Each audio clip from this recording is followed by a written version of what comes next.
get older, I'd marry her, I told her. Now I'm 26 and I work in an office, 9 till 5's not the best, I'll be honest. If I could change a single thing, I'd make it me and not him. He's in your bed, I'm in your Twitch chat. I've got the key and he's just a doormat. And even though he's got social skills, that doesn't mean I can't pay the bills. Anyway, make the most of him, 'cause she moves on pretty bloody quick. Oh, oh. Your new boyfriend's an asshole.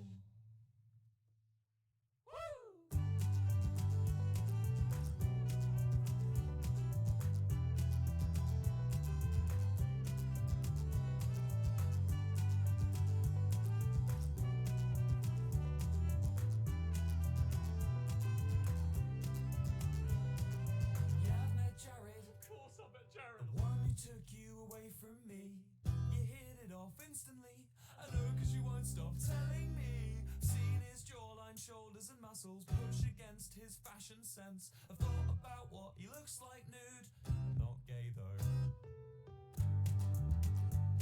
'Cause she's living the dream. Oh, she's living the dream.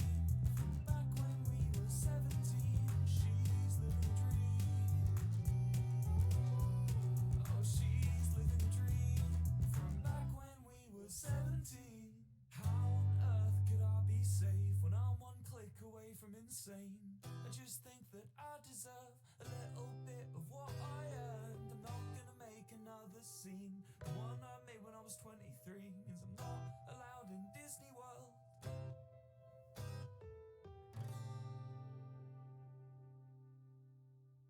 But he's in your bed and I'm in your Twitch chat. I've got the key and he's just a doormat. 'Cause even though he's got social skills, that doesn't mean I can't pay the bills. Anyway, make the most of him, 'cause she moves on pretty bloody quick. Oh, oh. Your new boyfriend's an asshole.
I don't want a fam, trying to get bands with it.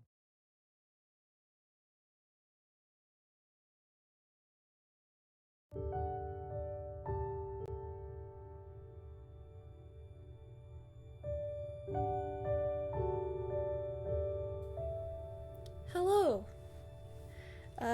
Let me know if the volume on everything is good, because I don't want the music being too loud. So I'm back again with the late night bedtime stories. However, this time, at least not right now, I am not. YouTube is lagging. That's probably why the music is stopping. No, it's the song change. It's just I just found like a non-copyright. Like I just looked up non-copyright piano music on YouTube, and this was the best thing I could find. I hate how it keeps buffering, but you know what? It is what it is. But anyway, the the last few times I did late night bedtime stories was I was reading Heat Waves, and I will be finishing that. But right now, for about a month or so, I've heard about this fanfiction called Passerine. Is it Passerine? Passerine? I don't know. Be like that with my McDonald's Wi-Fi. True. I mean, my Wi-Fi's not bad. It's just that streaming on a laptop, you know? So I'm going to be,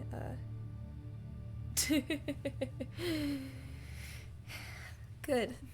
I mean, I'm already like 5 or 6 chapters in, so if you want to get caught up on what happens in the story, you're gonna have to watch my previous streams. I'm pretty sure they're still up. But yeah,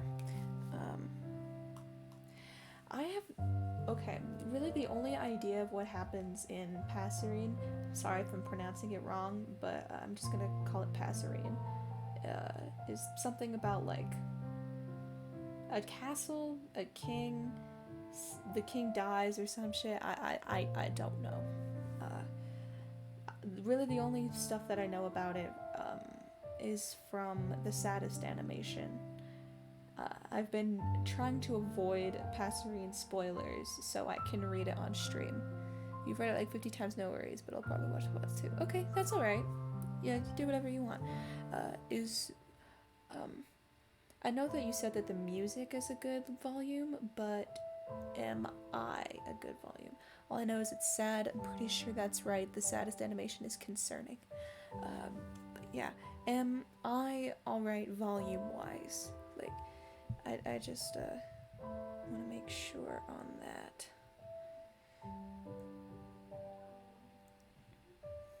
You know, when I made this overlay, I thought that this little box on the left over here, oh shit, I forgot to change this scene, was a place that I could like put an image in, not where a Twitch chat was going to be. I sound great? Okay, cool. That's good. Let me change this scene real quick. There we go. Is that? Yeah, that's good. That's good. This is just a YouTube video that I'm using. But yeah.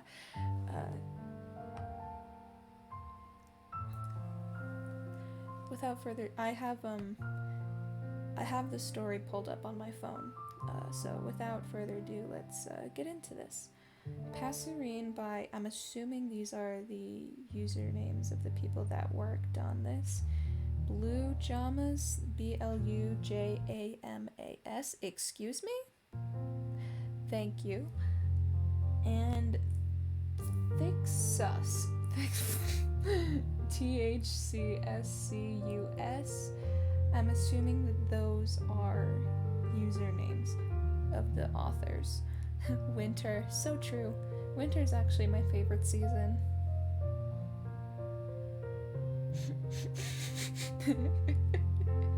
Seeing your reaction to things that happened like 15 seconds ago, at least from my perspective, is really funny. There's a summary here, so I'm going to read the summary. And if there's like, I don't want to be cringy, but I want to try and read this in the most accurate way possible. Oh, hey Gray. Rain, this is one of my IRLs. This is one of my IRLs that found my Twitch through Discord.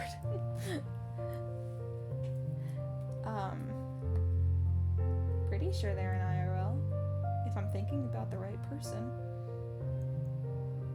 I won't be cringy, no worries. Okay. Video buffering, so true, so true. Oh no, is there Rain, is there a delay on my end? Like, is this like because it went into like the orange and the red for a moment. It keeps going through like the different colors of the rainbow. Oh god. So, in case you weren't here in the beginning of the stream, Gray, I'm reading another fanfiction. I'm not reading Heat Waves. I'm reading Passerine. I've heard a lot about it. It's just bitrate. Don't worry about it. I know that's bitrate. Okay. I've heard about it for about a month or so, and I've been avidly avoiding spoilers of it so I could read it on stream. I don't know how long each chapter is, so depending on how long it takes, it could just be 1 or 2 chapters tonight. And there is a summary. So, and what I mean is, I don't want to be cringy, but I also want to be like accurate with like voices and everything. So I'm gonna try and like emulate their accents. Please don't come for me.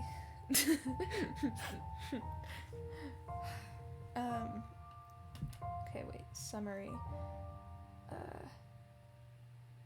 Who's talking in the summary? Hold on.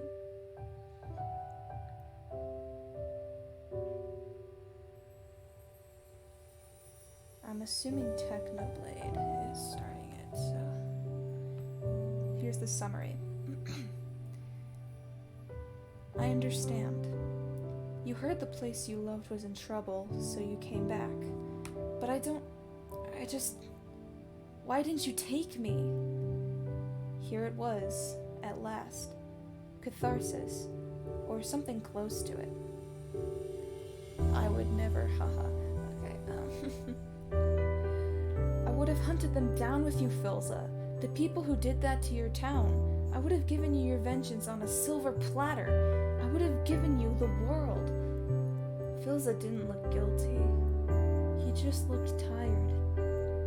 I didn't hunt them down, though.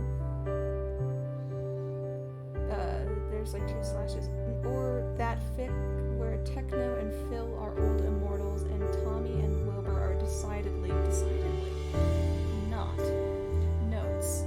Technoblade and Philza are immortal, Tommy and Wilbur are not. Angst ensues.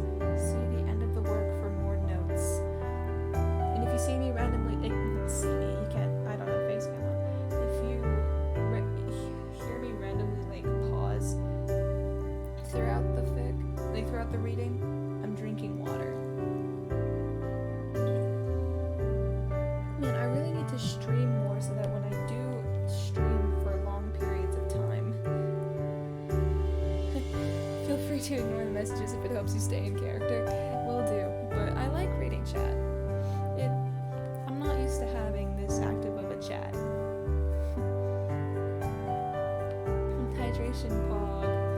I might need to refill it at some point, actually. I can feel it about, it's about halfway full. And I just realized that if I'm going to be doing, like, trying to be doing accurate voices of the characters, I am not good at a Northern English accent. I'm playing Clash Royale, please don't mind me just listening. That's alright.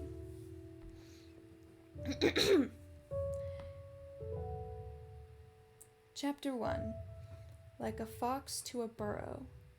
Parentheses, like an eagle to an airy? A-E-R-I-E. I've never heard that word before. Okay. Summary of Chapter 1.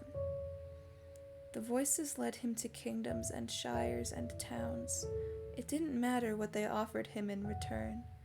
The voices didn't demand coin, they demanded blood. He fought for bold men and stupid men, greedy kings and starry-eyed rebels. He fought for armies doomed to fail and dragged them into the light of glory. He had lost count of how many allies he'd fought beside. After a time, their names and faces had faded into the recesses of his hazy memory.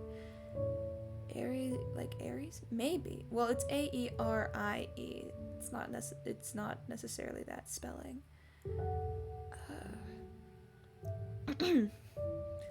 And then there was the Angel of Death. Or eternity, empires, and the emperors that rule them. Here's the actual chapter. He must have had a life before this. A mother, a father, a home, maybe sisters or brothers. But it had been so long, too long, and now all he knew was this bloody game. His hands knew no other shape than fists curled tightly around a sword, swinging eternally, finding its mark through skin and bone. They all tried to run, of course. They built walls and cowered in corners, but he always found them. Sometimes they begged. Sometimes they chose to jump from cliffs rather than face his reckoning.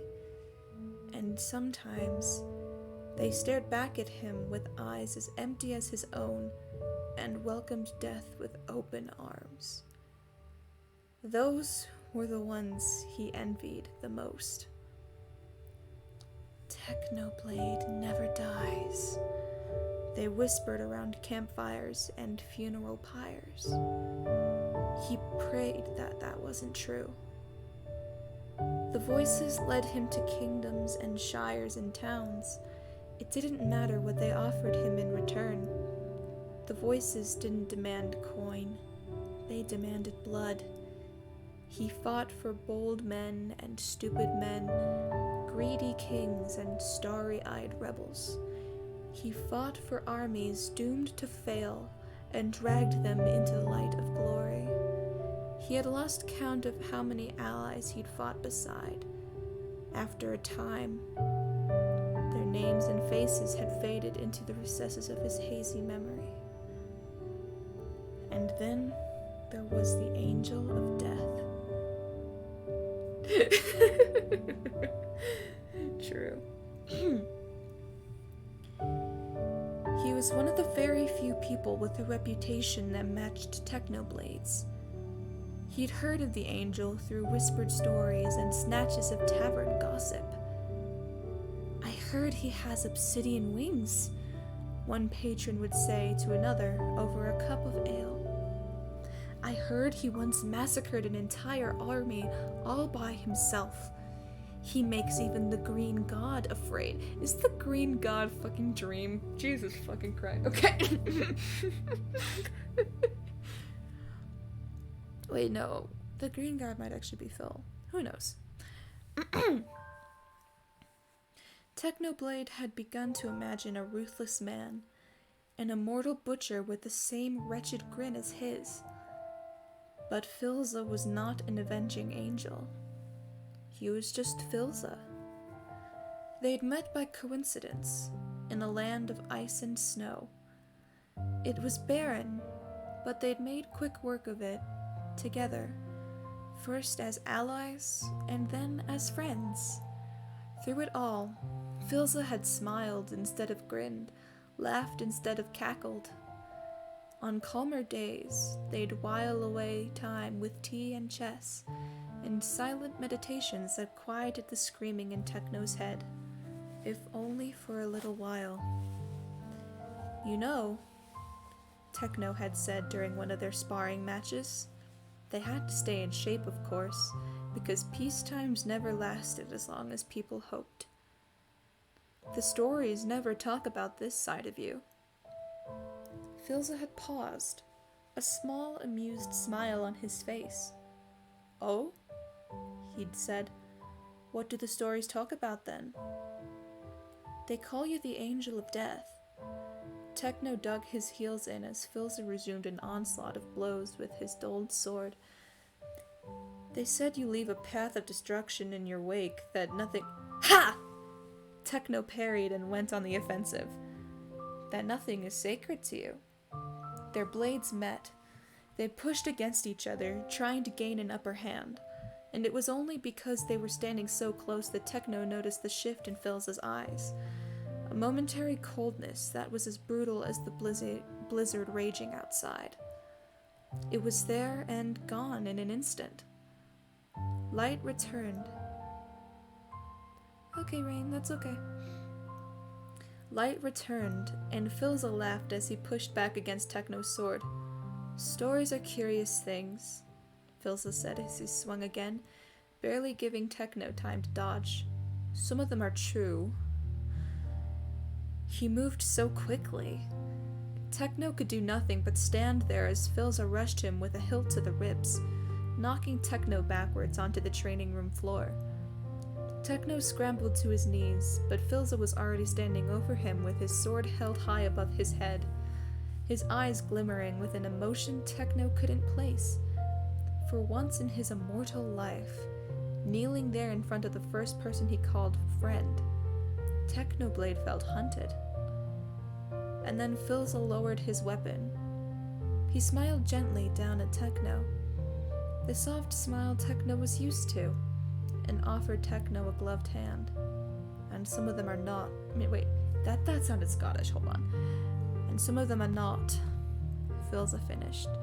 So, best 2 out of 3? You're a bastard, Techno said playfully, even as the voices screamed, "Run, run, run." He took Green got his dream, probably. Yeah, that's what I was thinking. He took Philza's offered hand and pulled himself up beside the man that he was sure could have cut him in two, no matter how dulled the sword's edge was. As Philza patiently moved Techno through all the things he'd done wrong, small things like foot placement and his hilt grip being an inch off, Techno found it equal parts amusing and frightening that despite his eons of bloody fighting, it took only a few minutes of sparring for Philza to find flaws in his technique. But then again, Techno's technique wasn't particularly polished. It took only one brutal swing to fell most people. Something told him that Philza would be harder to kill than that.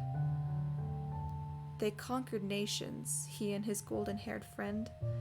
They were bathed in glory, twin gods shining in the middle of a bloody fields. But as their empire grew, so did their enemies.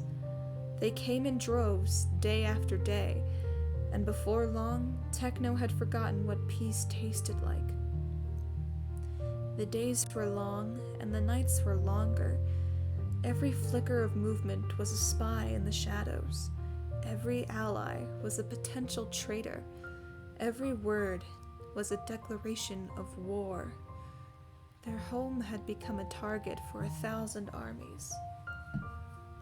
Hydration check.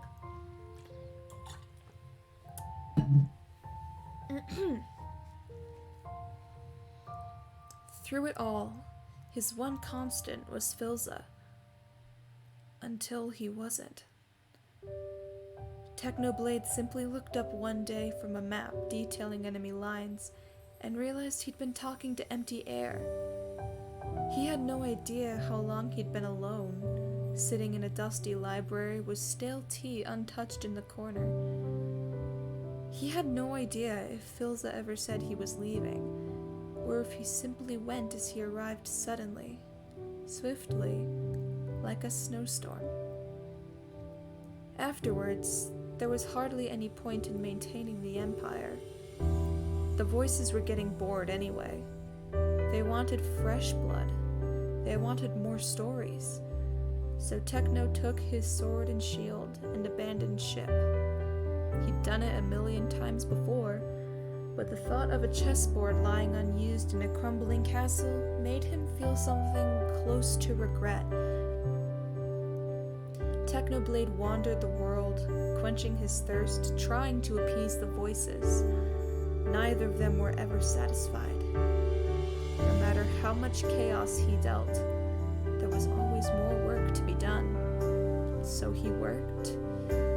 He had no idea for how long. All he remembered from that bloody time was a sense of unfulfillment, like a story had been left unfinished halfway through.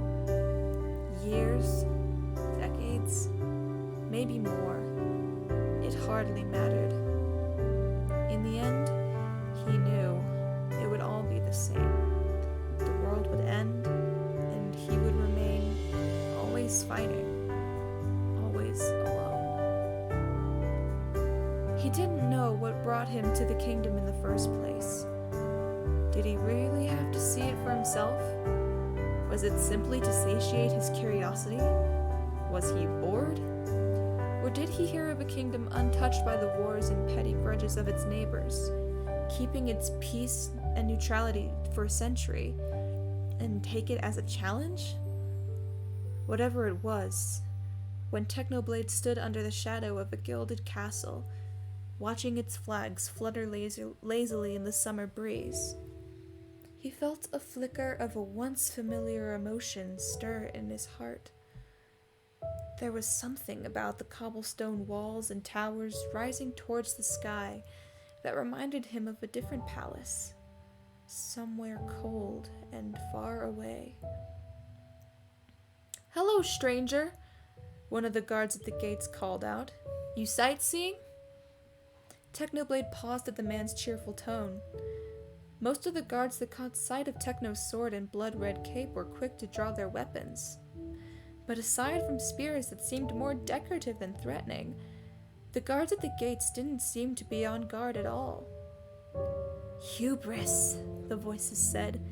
"This is a kingdom of hubris." "Perhaps," Techno drawled, indulging the guard. "Although, I suppose I'm more curious about the inside rather than the outside."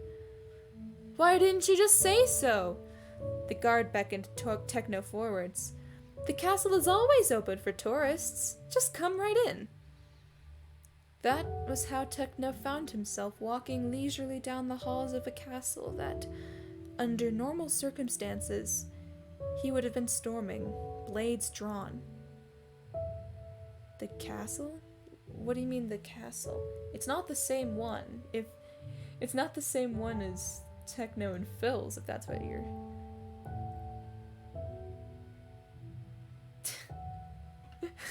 Your confusion amuses me, Gray.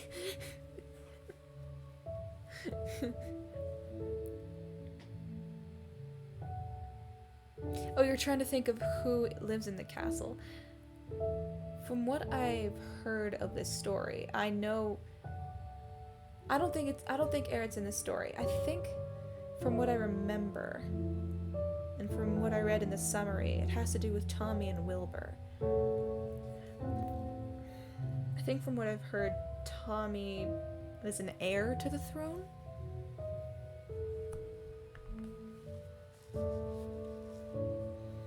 But I'm not 100% sure. Anyway. The guards did draw the line at his weaponry and made him discard his swords at the door, as if Technoblade needed more than his hands, and sometimes not even those, to wreak havoc. Yeah, this is more like a... Yeah, that's what I heard. The Passerine is an SBI fanfiction. I completely forgot about that. But yeah, Kristen... I heard that Kristen is in it as well. The castle's laxness and security was disproportional to the opulence within. Lush carpets softened Techno's footsteps. Elegant tapestries decorated the walls. Flowers bloomed from vases as tall as him, and oil paintings in gilded frames. Paintings of solemn landscapes, of wild animals roaming a cultivated garden, of a dark-haired boy astride a white horse, a hint of a smile in the corner of his mouth, and of the king. Technoblade stopped under the painting, nestled between vases of irises. Oh, he thought. That's why. It wasn't hubris making this kingdom think they were protected from everything. It was their king. Rendered in paint and shadow, he looked just as Technoblade remembered, the years leaving no mark on his immortal face. He was standing behind a modest throne, his hand laid gently on the shoulder of a dark-haired woman that must be his queen. In the queen's arms was a golden-haired toddler, sleeping peacefully. On the floor by her feet, with his legs crossed under him, was another child, older, with a gold circlet nestled in his brown curls. It's not Dream, Gray. I'm pretty sure, weren't you the one that said Dream is the green god? There's no way that a god would be... I mean, who knows?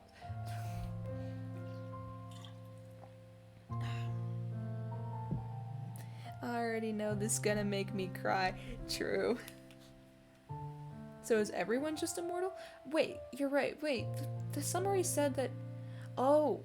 Okay, no, I think I got it. Wilbur and Tommy are the children. And I'm guessing the king is Phil? Because Techno recognized him.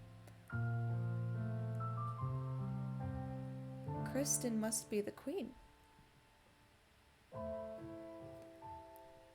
I'm so smart, guys.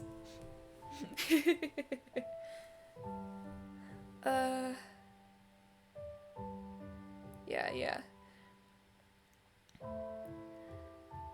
Wait, let me try and... Okay. Okay, I know this next dialogue. Who's saying it now? Wilby! A child's shrill voice rang down the hall. Oh, you said immortal and it just went straight to the grave. Okay, yeah. I'm your streamer?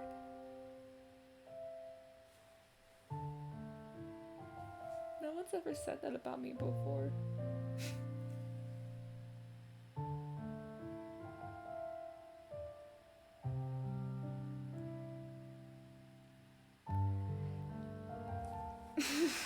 Sorry, I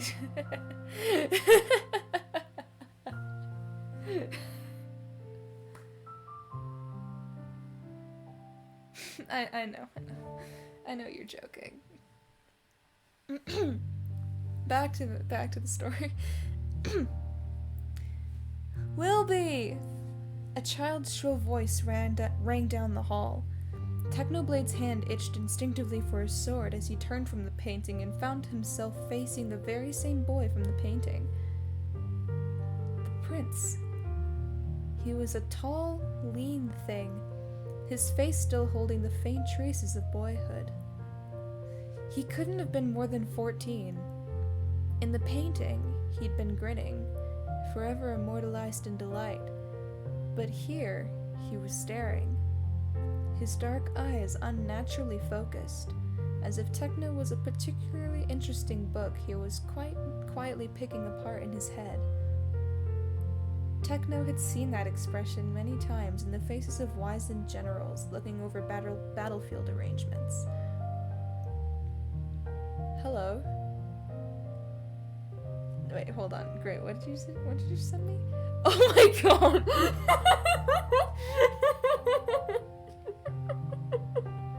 Oh my god. I don't know if Gray is still here because I'm not looking at the viewer count. But Gray just DM'd me. Back to the story. My laptop. A picture of a PC on fire. So... Okay, Hello, the prince said cautiously. Technoblade found himself raising his hand in a small wave. Hello. Oh my god, Gray.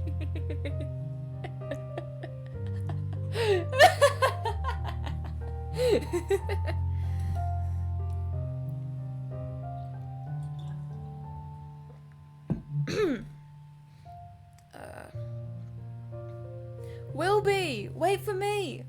The first voice called again, closer this time, and heralding the appearance of another child around the bend of the hallway. By his lavish attire and the small army of servants following fretfully after him, this could only be the younger prince. Do you get a root beer or a cherry coke? Root beer, it's better.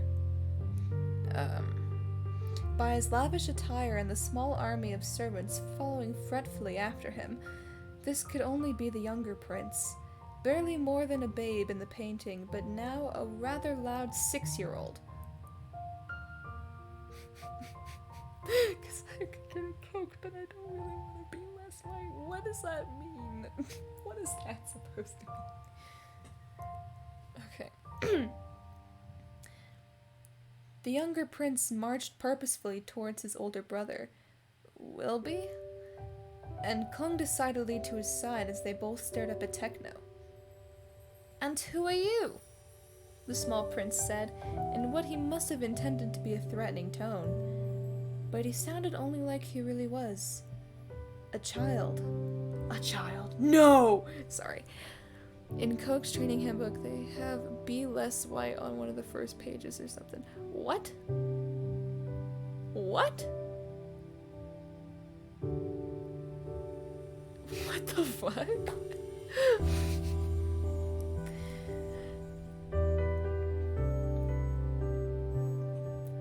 Okay. A visitor, said Techno, unsure of what he was meant to say now.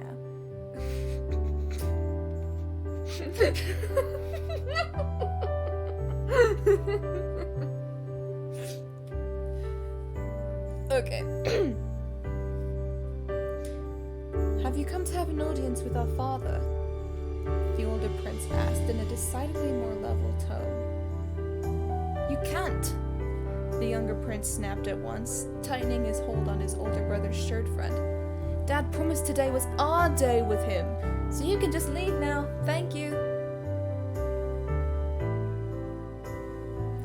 Tommy, calm yourself. But Wilbur, Dad said, I know what Father said, Tommy. The older prince, Wilbur then, not Wilby. Gods know what Techno would have said and done if the man had truly named his son Wilby. Was still words. Was still staring at Techno like a vulture waiting for a dying animal to drop. So, visitor, what is your business here? I have no business, Technoblade said. I am visiting. Sightseeing. I'm a traveler. First you are a visitor, and now you are a traveler. A smile tugged at the prince's lips. This exchange would be much easier if we knew your name.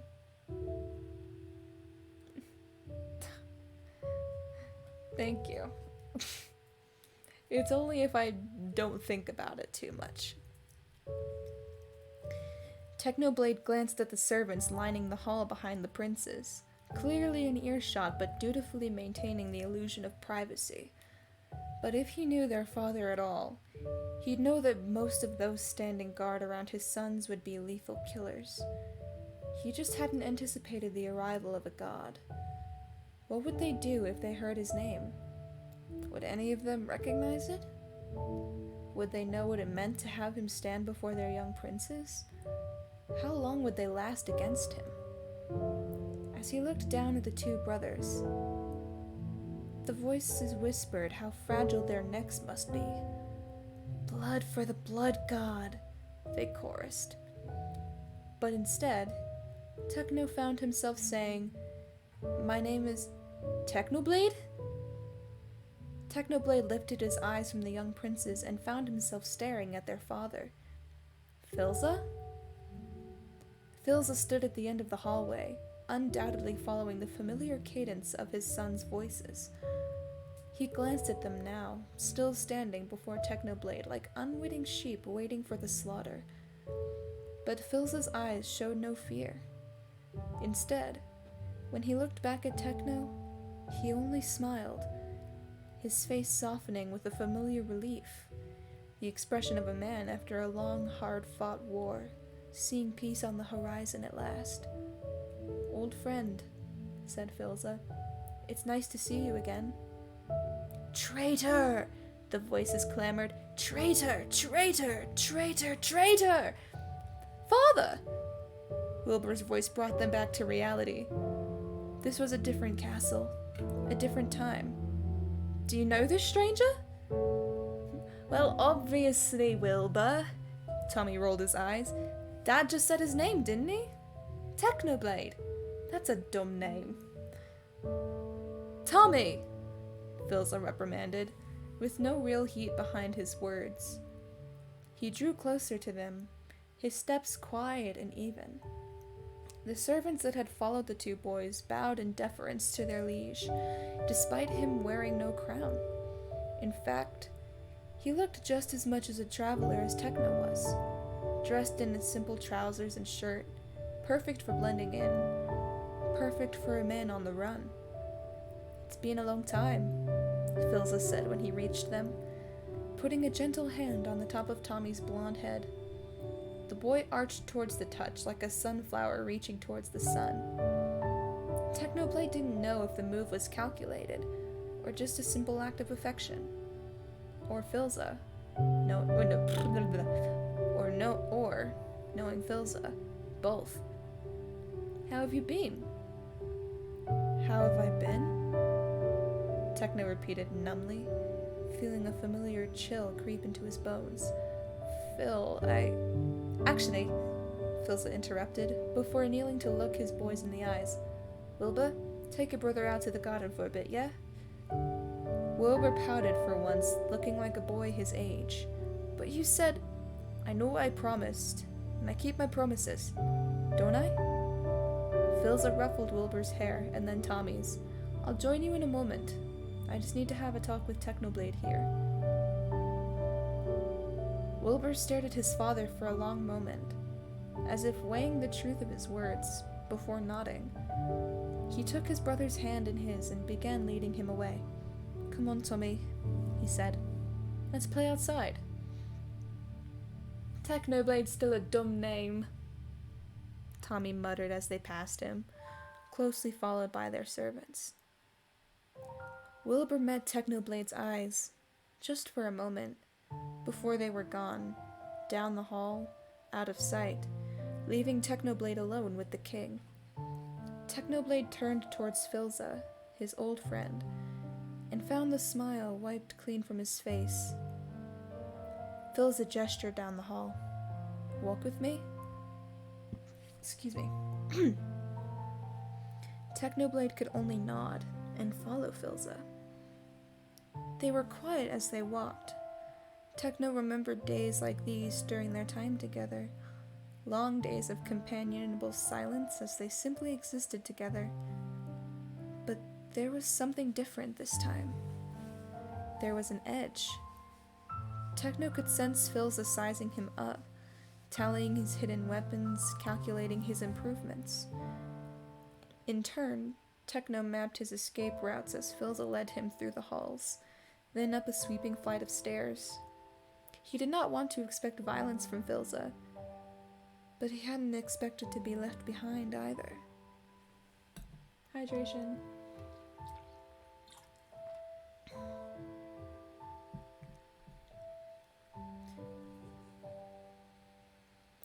They reached a balcony overlooking a garden, where most of the flowers indoors undoubtedly came from.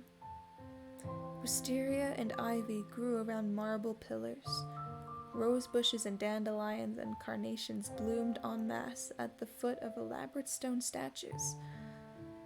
At the center of the garden was a weeping willow, its branches providing shade for the two boys chasing each other across the grass. Their laughter echoed through the glade, reaching even Techno and their father high up on the balcony. For a while, the two of them just watched the two princes.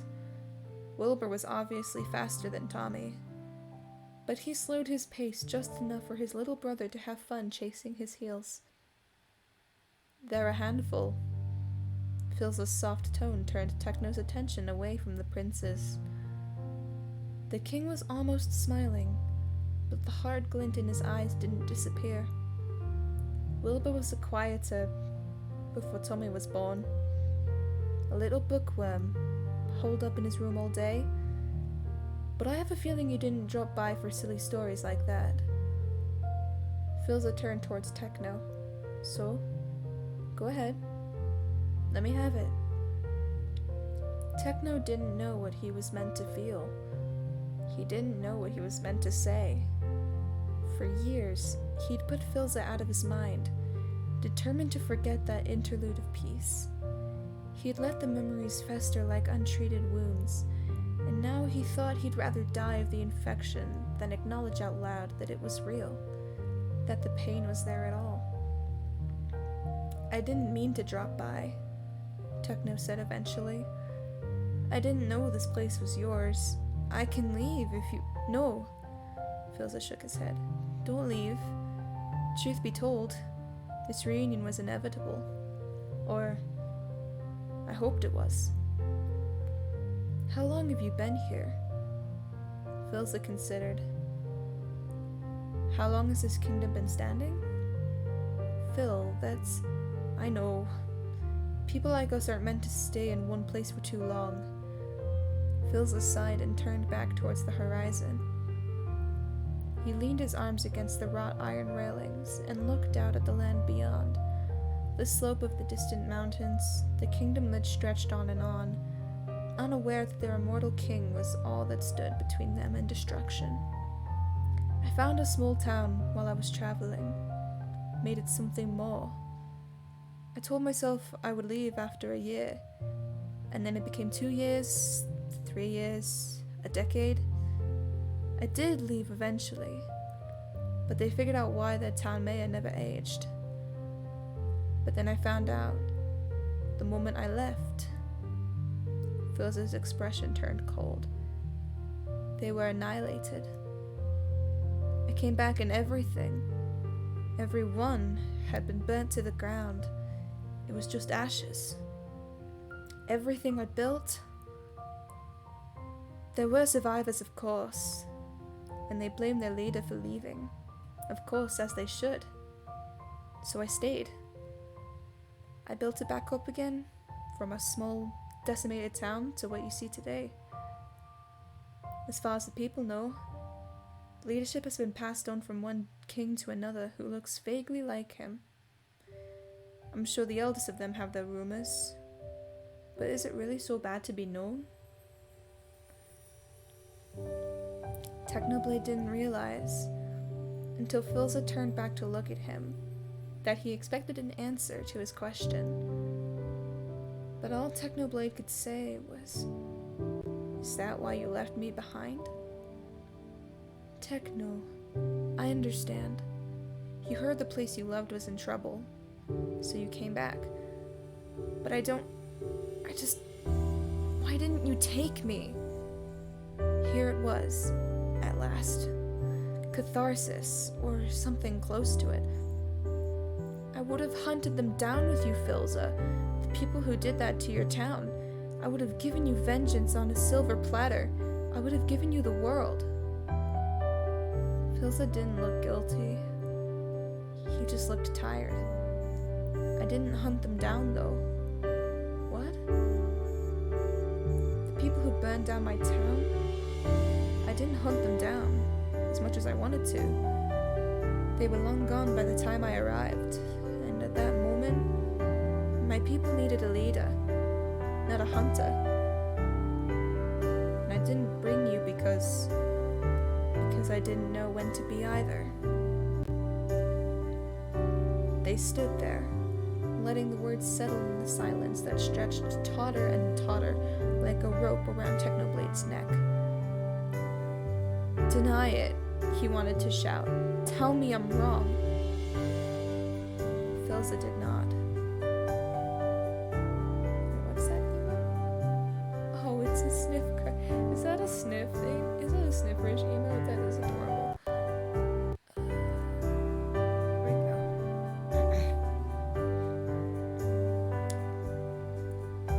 I don't need to hear this from you, Technoblade spat. What is... Oh, OG. OG, hold on.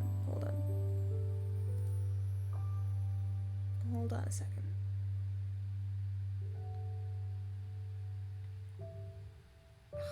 Why is it taking so long for me to do tasks on OBS? There we go. Okay. Oh yeah, that's right. I think I heard about the new emotes. I don't watch Snifferish that often, but I check in on their streams on occasion. Okay. Wait. More water.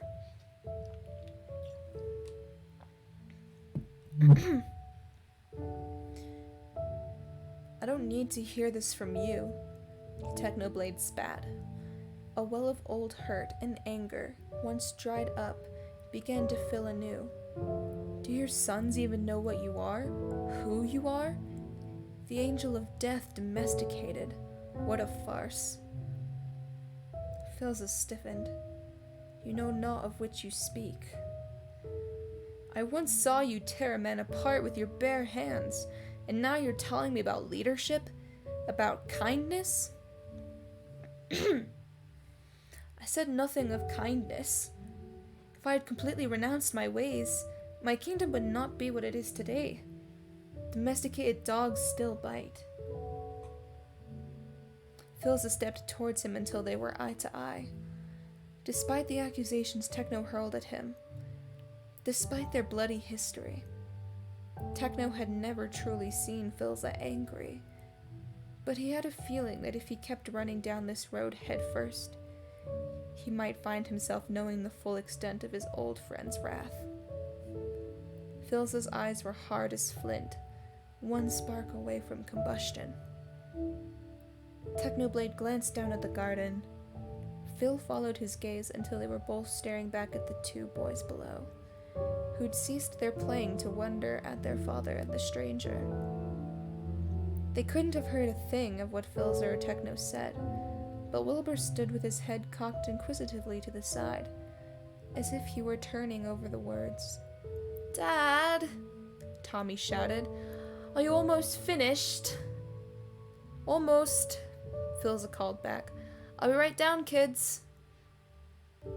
Tommy elbowed Wilbur and said something that made the other boy throw his head back in laughter. Then the two of them took off, back to their games, back to their honeyed childhood. When Technoblade turned to Phil again, the king's expression had turned considerably softer. Techno could live another 1,000 years and still never understand how easily Philza could hide his fury.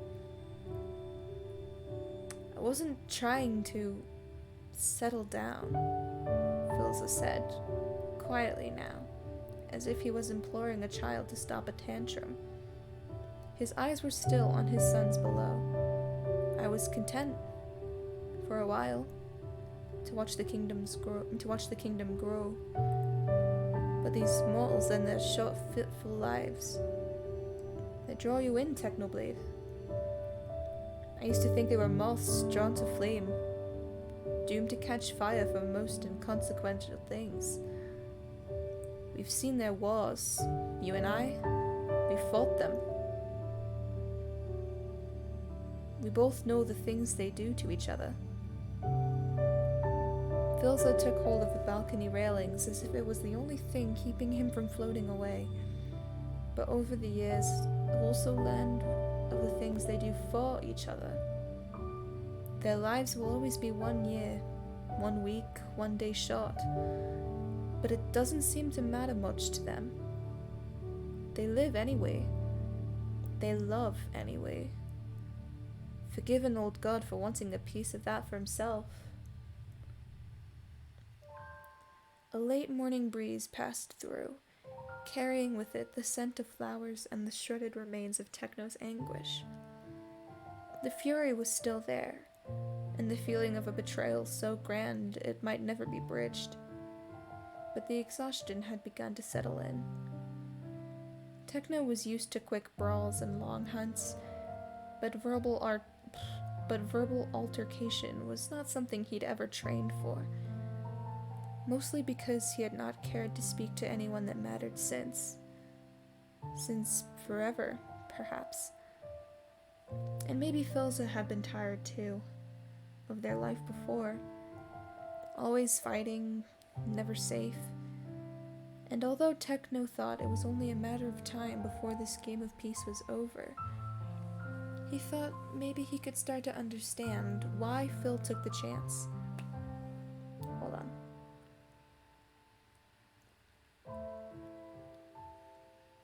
It was a foolish move, and Technoblade would scoff at it for the rest of their immortal lives. But it would not be the worst choice anyone had ever made. Technoblade had seen the worst, and this was barely a drop in the ocean of bad decisions. Still, it was stupid. One look at Philza and Technoblade realized he must know it too. "Are they like you?" Techno asked at last, unsure what answer he was waiting for.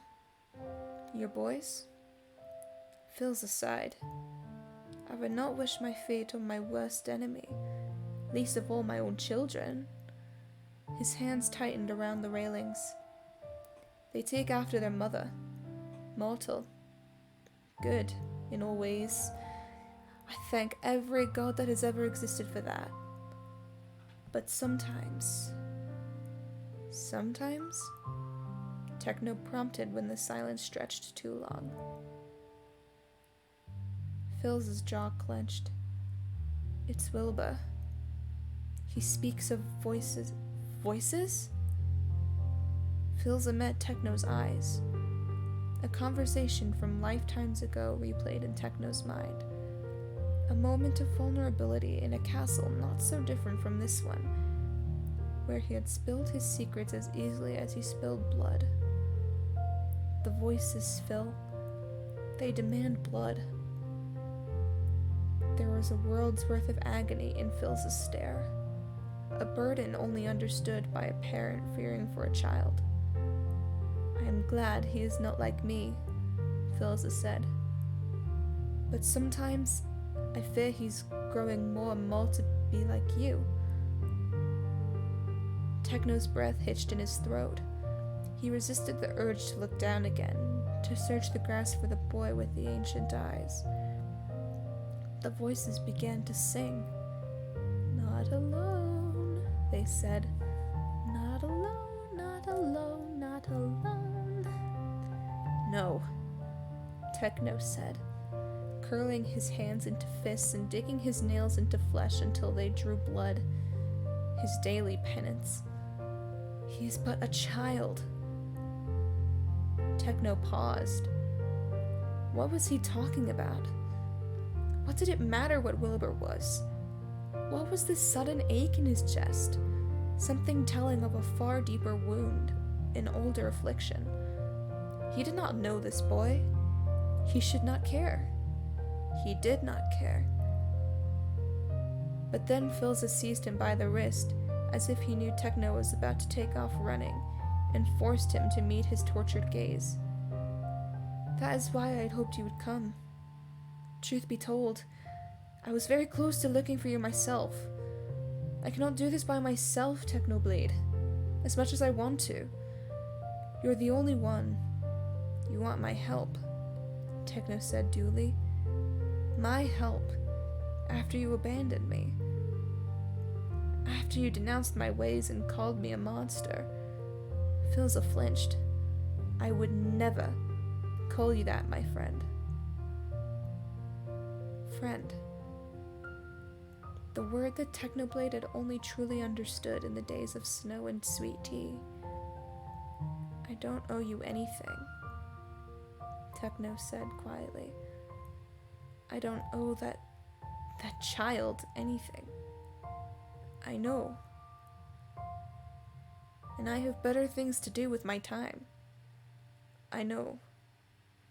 After all you did, I shouldn't even be listening to you right now. I should just leave. I know, Techno. I know. And then Philza did something Technoblade would never, in 100 or 1,000,000 years, have expected him to do. He kneeled. Philza, once emperor, presently king, angel of death, kneeled before Technoblade, grasping pathetically at his cloak, his golden hair bowed. The voices were a chorus of a disgust and disdain. Oh, how the mighty have fallen! And when Philza spoke again, his voice wavered. I am sorry, truly, for leaving, but I am asking you, begging you, to do this for me, for my son, for the friendship that we once shared, Techno. Please, please. I do not know how much time the gods will give us.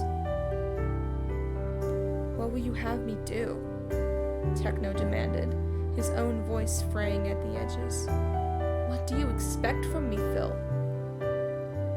Philza looked up at him, his face a study in agony. Stay. Stay and help as much as you can.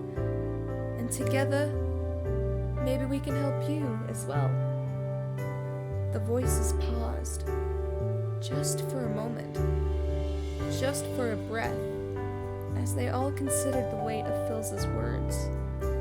And gods, that silence, however brief, however fleeting, was the sweetest thing Technoblade had ever heard. We can help you.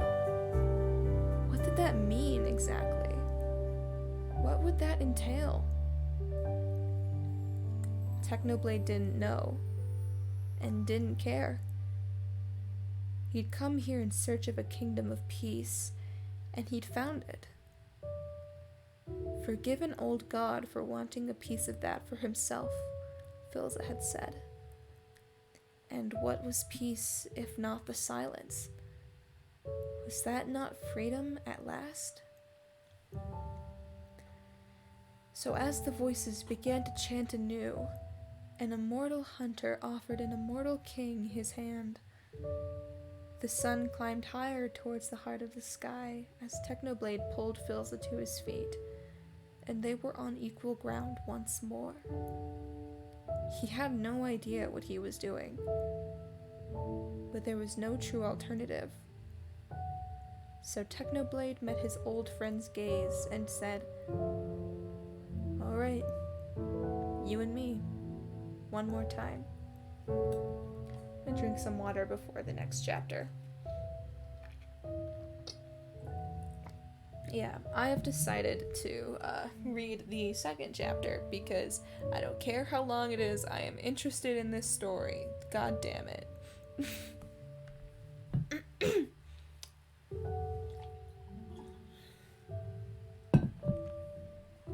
Jesus, my throat is not used to talking this much. Hold on, let me clear this Twitter notification real quick.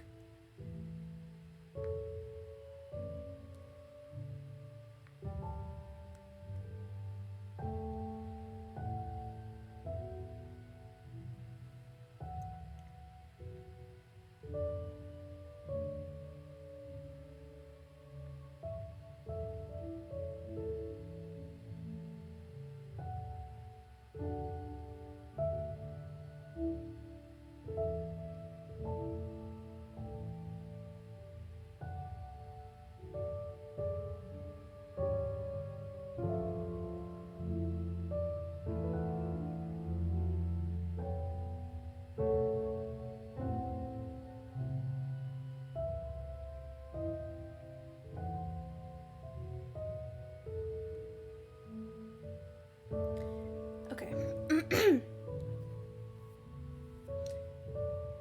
Chapter 2. Like Carillon bells, parentheses, the house of Augustus rings.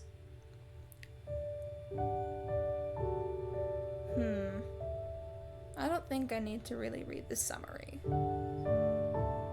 because it looks like it's just going to be passages from the chapter.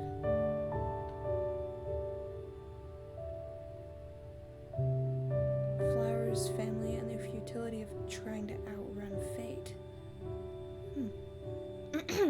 Notes. Chapter's trigger warnings are as follows: panic attacks, death. See the end of the chapter for more notes. Wilbur did not know what to make of the visitor, the traveler, whatever he was. Father had come down to the garden with him, and Wilbur could tell he was sad. He didn't know if the visitor had been the cause, or something else. Someone else. A formal introduction is in order, Wilbur had told Wilbur and Tommy.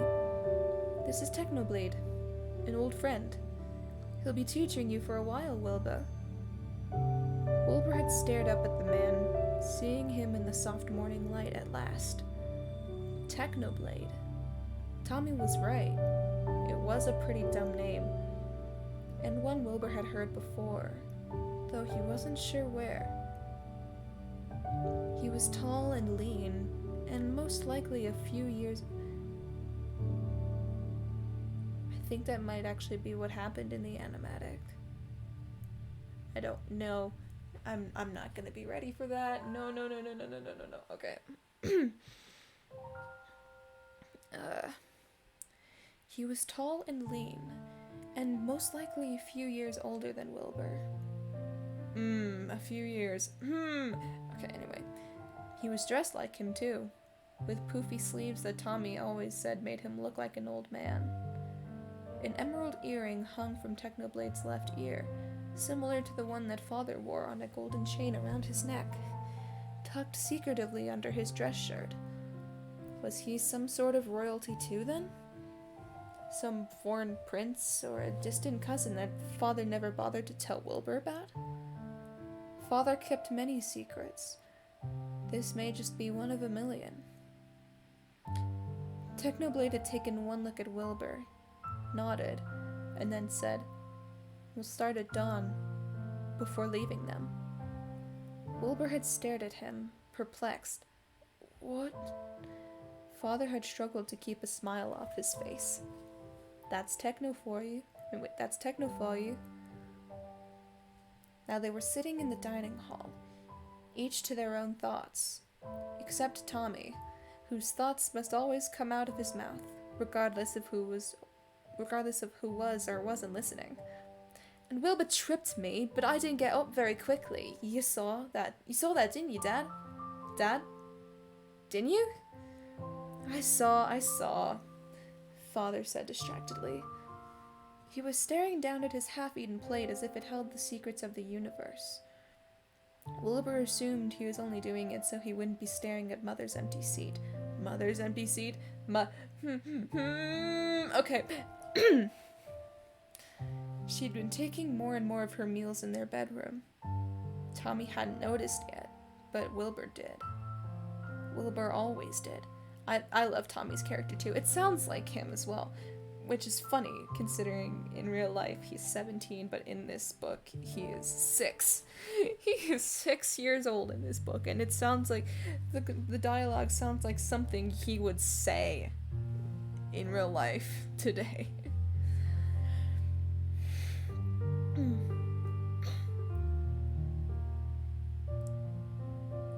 And this techno fellow, he's a bit of an odd one, isn't he? Will he be training me too? Will I have to wake up at dawn like Wilbur? Wilbur grimaced. Please don't remind me, Tommy. Tommy stuck his tongue out at him from across the table. It's not like you have any other plans. I'm sure you'll just be staying up reading again. He gestured dramatically to himself. I, for one, would love to be under the tutelage of Mr. Technoblade, stupid as his name may be. The two of them turned to their father. One, "Oh, I didn't realize that you'd left." Sorry. Like I said, I don't pay attention to viewers as much as I can. Or is this from like the... Never mind. The two of them turned to their father. Yeah, it is good that I don't do that. The two of them turned to their father, one with starry-eyed expectation, the other with morbid curiosity. Father sighed fondly before ruffling Tommy's hair. Sorry, little bud. Maybe we can find something else for you. I'm sure the captain would be willing to... But I want the blade, Tommy whined. Wilbur snorted. Yeah, as if you could even wake up early enough. You'll still be in bed by noon, I can see it now. Don't get your hopes up or whatever? Oh, you're not going to be staying for long? I read your chat wrong. Sorry. Doesn't get your hopes up or yeah, exactly. And doesn't give me disappointment whenever I see that my one viewer is just I generally keep track of my Twitch on both my creator dashboard on my laptop and also on my phone.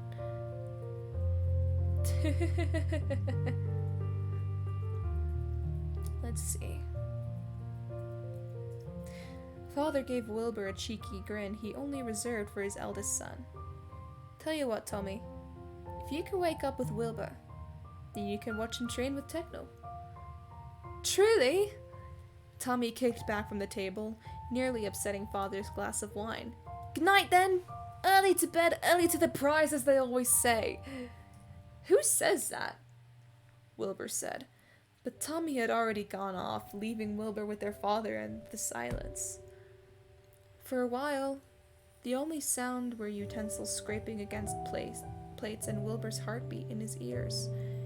He would never admit it to Tommy or anyone, but his relationship with Father was always better with his brother around. It wasn't that Wilbur didn't love his father, or that he thought his father didn't love him.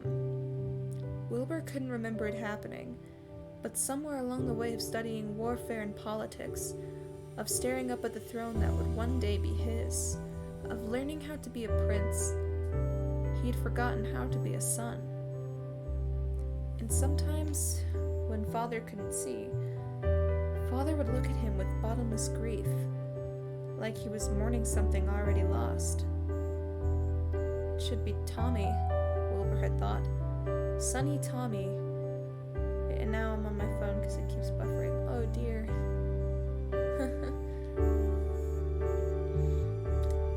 Sonny Tommy, who managed to charm everyone he met, in spite of, or perhaps because of, his loud disposition. Not him. Not when Father looked at him like that. Wilbur swallowed the last of his dinner and was set to go, if not for his father speaking once more. Wilbur? Yes, Father? Father leaned against his hand as he considered Wilbur. Do you want me to be there for you tomorrow? Wilbur scoffed half-heartedly. I'm not a child, Father. Of course, Father said, but Technoblade is still a stranger to you. Wilbur pursed his lips as he thought about his father's words. Do you trust him? Yes, Father replied at once. Wilbur nodded. Then I trust him. Father stared at him for a long minute, and then nodded. There was nothing else to say, it seemed, and so Wilbur left, leaving his father to the quiet. Tommy's door was firmly shut by the time Wilbur arrived at their sleeping quarters. Wilbur's own door stood ajar, waiting. Moonlight spilled from the arched windows, painting everything in silver. The bed littered with half-finished books, and the desk bearing scars from Wilbur's manifold frustrations in writing music for the guitar that sat discarded on the floor. Mother had given him that guitar for his 10th birthday. He used to play lullabies, or spooky songs when he was in the mood for older brother mischief, for Tommy, before Tommy decided he was a big man and moved out to the bedroom across the hall. His body felt heavy with thoughts. Technoblade, the boy who looked not much older than him, now tasked at tutoring him at what? Father had not been forthcoming with that, amongst other things. Water.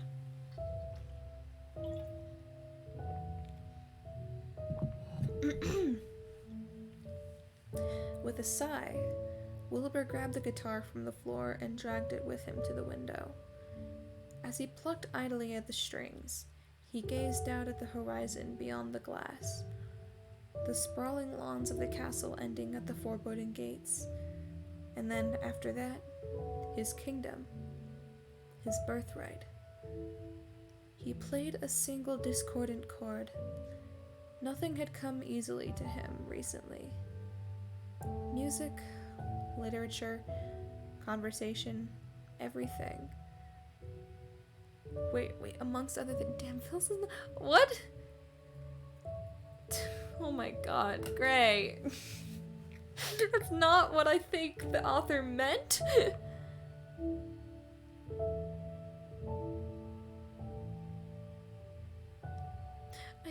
I think the author meant that Phil had not been forthcoming with, like, telling him what exactly he meant with tutoring. Jeez, I can't stand you sometimes. Where was I? Oh, yes. Music, literature, conversation, everything, all at once, had become taxing. Even laughing with his brother felt like a chore. Wait, damn. Oh. Even laughing with his brother felt like a chore. Wilbur's fingers stilled on what was undoubtedly going to be another bad note. Something was moving, down on the lawn. He squinted at the figure until it came into sharper focus. Technoblade? Wilbur pressed his face closer to the glass, just to make sure his eyes had not deceived him. There were many people in the kingdom with pink hair. Wait. Did I read that right? Yeah, there were many people in the kingdom with pink hair, but perhaps fewer who also moved with the lethal grace of a python. Technoblade walked across the lawn and disappeared past the gates without a glance back. It wasn't until his breaths fogged up the window completely that Wilbur realized he was hyperventilating. He pulled away from the glass and stumbled over his guitar on his way to his bed. He pulled the covers over himself, as if the darkness would dampen his thoughts. Where's he going? Followed by, will he come back? Will he come back? Will he come back? Will he... Wait, who's talking right now? Oh, here it is. You're late. Wilbur blinked in the dim sunlight barely breaking through the horizon. What? He blinked some more until he finally recognized his surroundings. The smooth marble floor, the 4 columns sculpted like gods bearing up the flat roof, ivy following over the roof's edge like a waterfall, curtaining them off the rest of the garden. This was the training pavilion. Father's personal training area, where he attempted to teach Wilbur fencing before it became clear that weaponry was not to be Wilbur's forte. It's alright, son, Father had said, carefully tending to the cut on Wilbur's leg from his own rapier? I think that's how you pronounce it. Kings don't need to know how to fight. That's what armies are for. Father had sounded angry as he said this, but Wilbur somehow knew it wasn't because of him. But you know how, Wilbur had pouted, dutifully trying to hold back tears as Father applied stinging herbs to his wound. Well, said Father, that's different. Different how? Just different.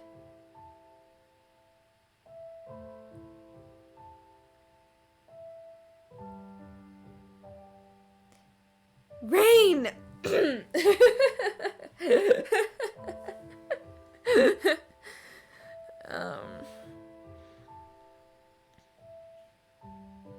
Father finished tying the bandages around Wilbur's leg and smiled at him.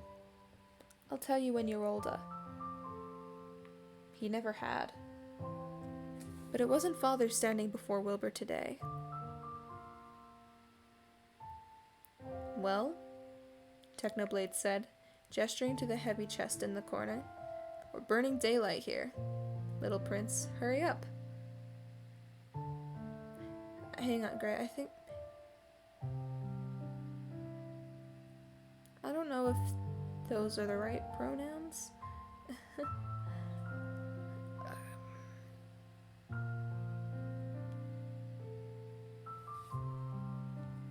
I might be wrong. Hold on a second. R.I.P. that Lament birthday. Goes on a rant about how purple missing UFO was blown up by TNT because half subs are more resistant to that. Yeah. I watched that lore stream. I watched that lore stream live. I know what you mean.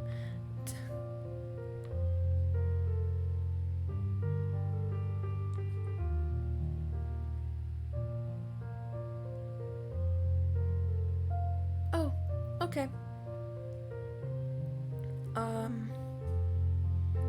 Let's see.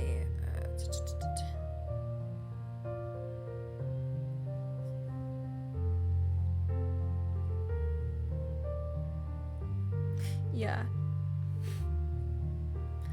Wilbur saying he's not lying to anyone anymore.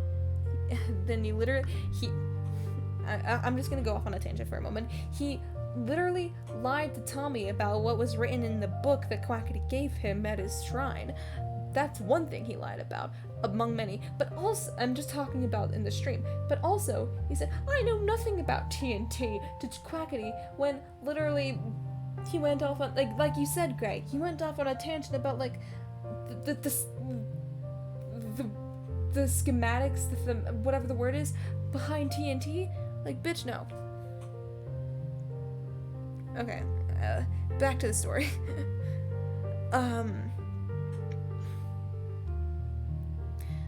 Well, Technoblade said, gesturing to the heavy chest in the corner. We're burning daylight here, little prince. Hurry up. Wilbur blinked again. Sorry, but how did I... Technoblade stared at him quietly as they both waited for Wilbur to finish his sentence. His eyes are red, Wilbur noted distantly, even as he struggled to remember anything else. He could not recall falling asleep, or waking up, or walking down to meet his new tutor for their first lesson. Rain, oh my god. Well? Technoblade prodded. Wilbur shook his head. Nothing. What are we, learning today? Technoblade cocked his head to the side, unimpressed. His hair had been pulled into a braid so tight that it hurt Wilbur's scalp by proxy. Phyllis said you were crap at fencing. Wilbur grimaced as he walked over to the chest, kneeling to filter through its contents.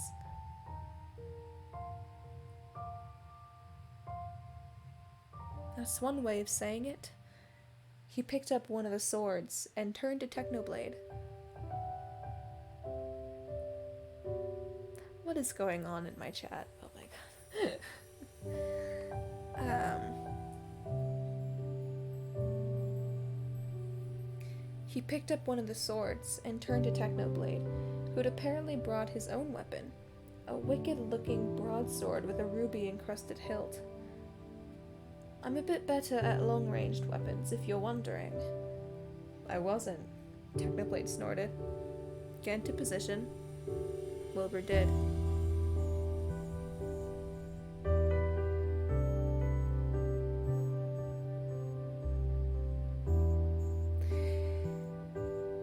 Wait, hold on. What did Rambo tweet?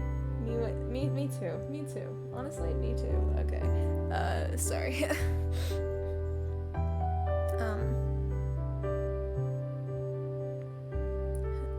Get into position.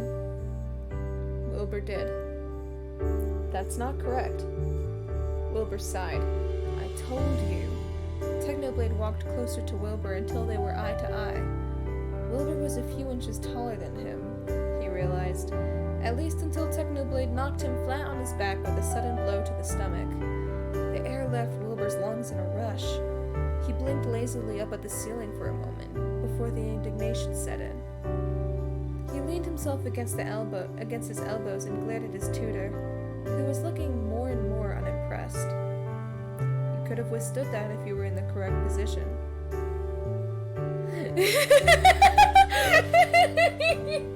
Shut up!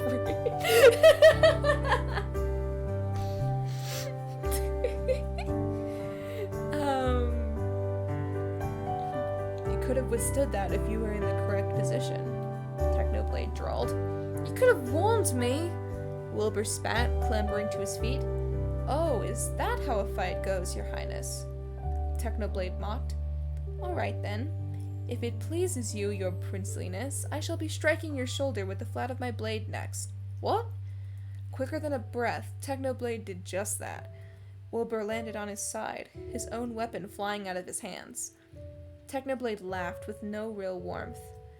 I even warned you that time, and I still knocked you over. Gods, you're pathetic. Wilbur wanted to say, I'm calling my father, but caught himself before he could give that ammunition to the smug bastard. Instead, he got shakily to his feet, his entire body smarting from the impact with the floor. and picked up his rapier up from the ground. He got into position again. Technoblade raised one eyebrow. This would go faster if you told me what's wrong with it, Wilbur grumbled. This would go even faster if you didn't fumble your basics, Technoblade retorted. Shut up. Strong demands from a boy who can't even get his left foot placed properly. Wilbur considered his words. He moved his left foot inch by inch, watching Technoblade until the man finally gave a curt nod. Wilbur sighed. See? That wasn't... Oh my gods. Wilbur barely had time to throw up his rapier before Technoblade crashed his sword against it. Steel hissed. Wilbur's knees buckled under Technoblade's surprising strength. It felt like having an entire house collapse on him, and if he fell, he'd be crushed. Technoblade fell back, leaving Wilbur with his heart hammering in his chest. What was that? Wilbur demanded. You could have killed me that time. I could have killed you multiple times since you first walked in here. Technoblade gestured for him to get into position.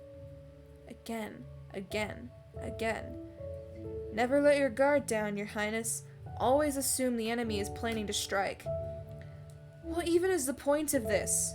Wilbur asked. The kingdom has been at peace for God knows how long. I don't need to risk my neck for a skill that doesn't even matter. Technoblade considered him for a long moment, the silence between them only broken by the beginnings of birdsong as the rest of the world finally began to wake. And what will you do when it does matter? Technoblade asked. It never will, but let's say it will. Technoblade interrupted, taking a step towards Wilbur, his red eyes never once leaving the prince's face. Let's say... Oh shit, wait, no. No, shut up. Wait. Flowing river background. I could use this. Screw it. Hold on, this may take a moment. Please don't give me an ad. Thank you.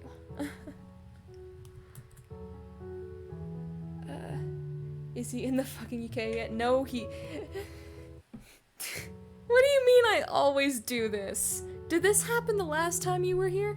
I legitimately can't remember. I love the way the author wrote this out. It's very poetic. Yeah, this is a really well-written story. Yep, okay. Shut up.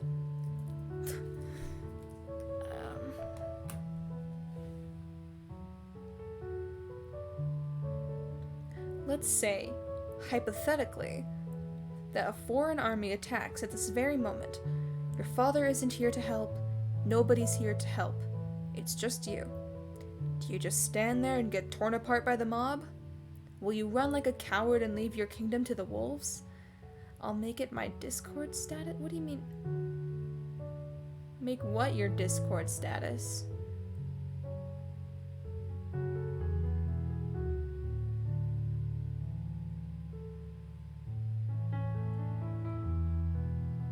I'm legit trying to think about what I said that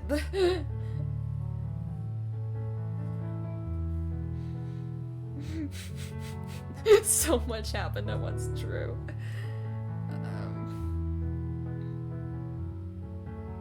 Clay forgets to put her background on.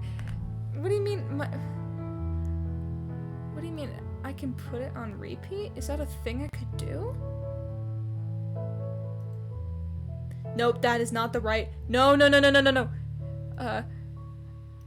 Come back. No.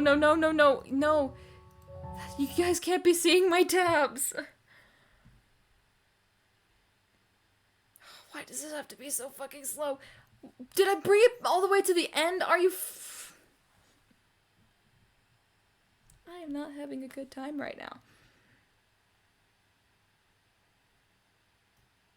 Back to the beginning with the... Please. It's probably in... Wait, is this... No, that's autoplay. Settings...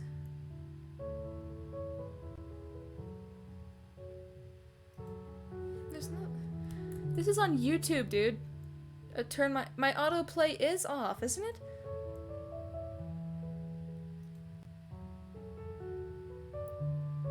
Oh.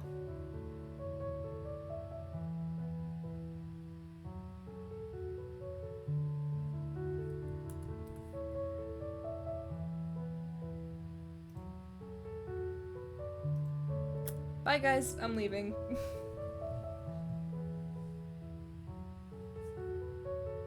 This would be a lot funnier if the ending streams. There we go. Thank you. Thank you. Okay. You know what? It's too late now. It's too late now to be funny.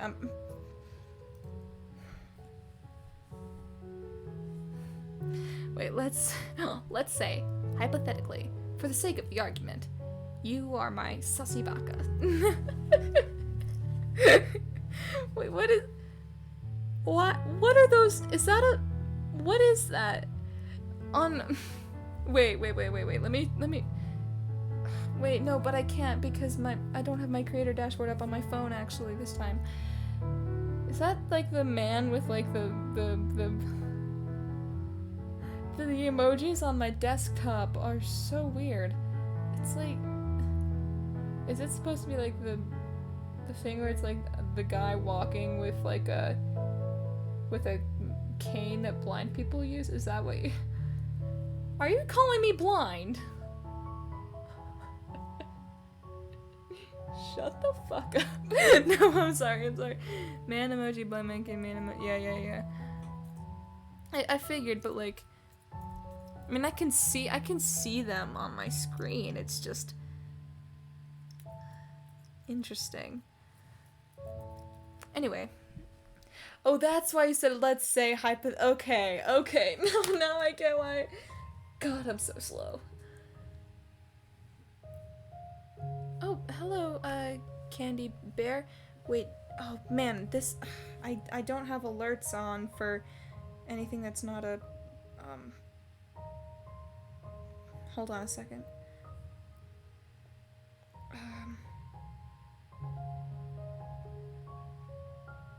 Trying to see if, nope, okay, we're good. Yes, happy Pride Month!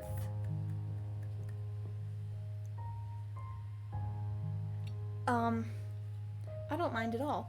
I use any pronouns really, but like, what I mean by that is, she, they, he. I've never actually told Gray that before. Surprise!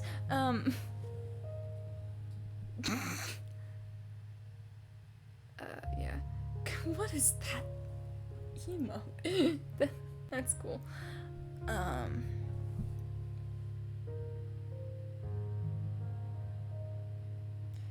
Gee, I haven't had a... Jesus Christ.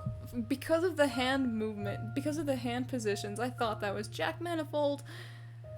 Okay, he looks like he's doing... Yeah, I could tell he was doing like the pog face, but yeah. Okay, back to, hello, new viewer. I don't know how long you've been watching, but I am reading PASSERINE. We are on chapter 2 right now. Why are you just spamming well, you're not spamming emotes, but why are you just putting random emotes in the... Why are you doing that?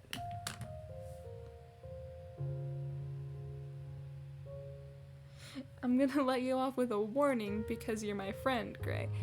But you keep doing that, I will get annoyed.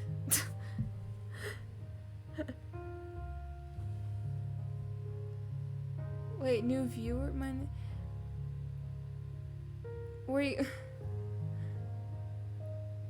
Have you been in my chat before? I'm sorry, I don't recognize your name. I'm so sorry.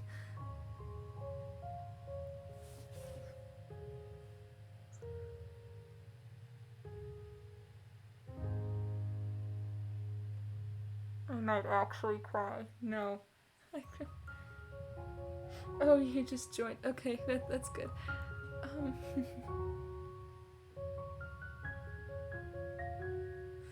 I don't really consider myself that good of a content creator. I mean, I haven't even uploaded anything to YouTube yet. I still need to email my mom the video so she could take the watermark off, but back to the story. Hold on.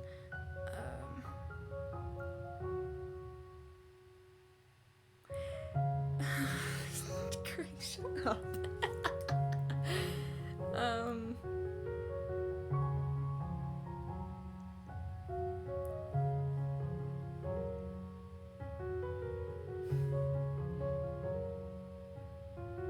Where was I?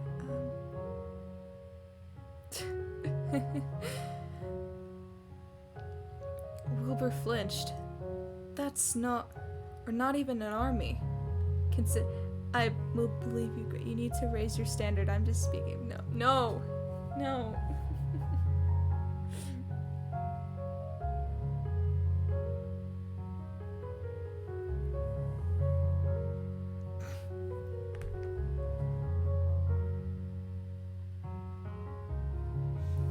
You guys, stop being nice to me or else I'll never get through fucking chapter 2.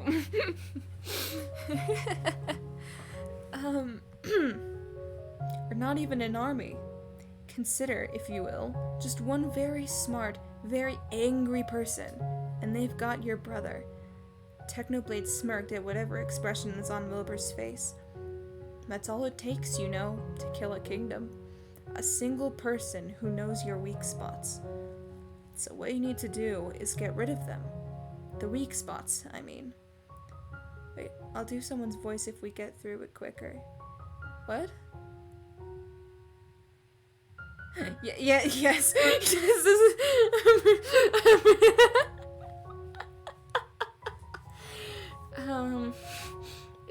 I've heard that it's a very good one, and from what I've been reading, it is really good. It's not like one of those cringy ones. It's a very well-known one, and I've seen people say that they've cried a lot to this. Because you were complaining about not being able to get through. Oh. No, I was... It has sad parts, but it's great. You should go to sleep soon, though. It's only 1:15. I've been going to bed at like 3 in the morning for the past, like, month. God help me, please.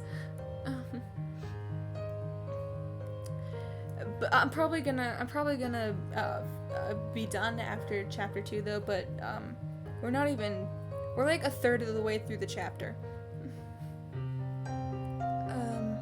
Let's see. The weak spots, I mean. This kingdom is only impenetrable because Philza has long ago gotten rid of every vulnerability. So what happens when you take the throne? Some people are turning into BTS stan. I mean, there's nothing wrong with being a BTS stan. It's 4 where you live? Jesus Christ. Like, wait, that's... You must be Canadian. Wait, no. Are you? Because the furthest time zone that you can be in America right now is 3 a.m. I mean, okay, just because you live in like a different, like a further time zone does not necessarily mean Canadian. That was false information on my part. Sorry. Okay, I will. Let's see. So what happens when you take the throne? That's not true, Wilbur said quietly, standing in the downpour of Technoblade's words. My father, he does have vulnerabilities. He has Mother, Tommy, me. But he has the power to protect them, Technoblade replied. And you don't. That's the difference. The sun had climbed higher into the sky, painting everything in gold. Through the gaps in the ivy, the warm light shone on Wilbur's skin, warming him from the inside out. He imagined the light seeping into his skin, into his bones, into the cracks of his soul until he could be made whole again. A boy of sunlight, like Tommy. He wanted the sun to burn away the tiredness, the sadness, the thoughts.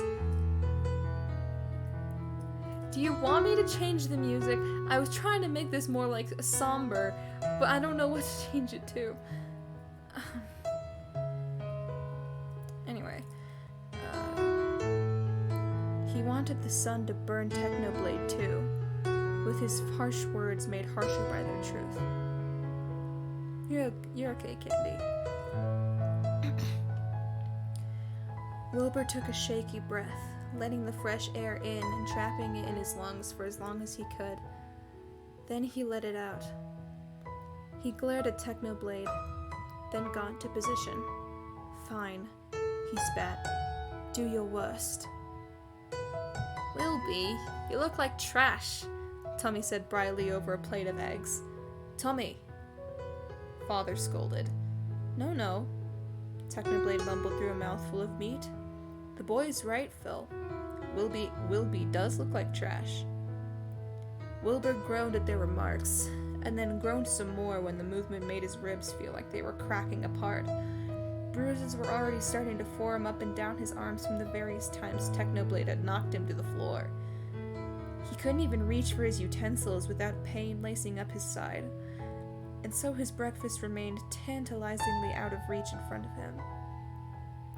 Tommy's initial annoyance at sleeping in and missing the blade in action was only matched by his absolute delight at seeing his older brother so battered, and then exceeded by his excitement when Father invited Technoblade for breakfast to recount how terribly Wilbur had performed.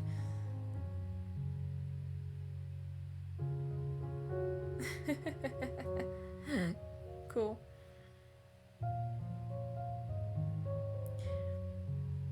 It was to track his progress, or some sort of excuse like that, though Wilbur guessed Father just wanted to stop Technoblade from disappearing wherever he goes off to.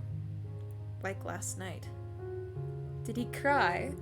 Tommy demanded, practically vibrating off his chair. Technoblade, seated next to him, cut another piece of meat and chewed ponderously on it before answering, almost. Wicked, Tommy breathed. Father glanced at Wilbur worriedly, taking in his bruises. Techno, maybe next time you can go easy a bit? No, Wilbur said hurriedly, wincing when his sore limbs protested.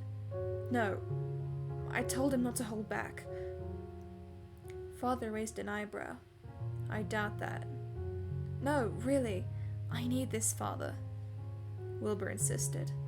His legs felt like lead, and some of his bones were definitely misplaced.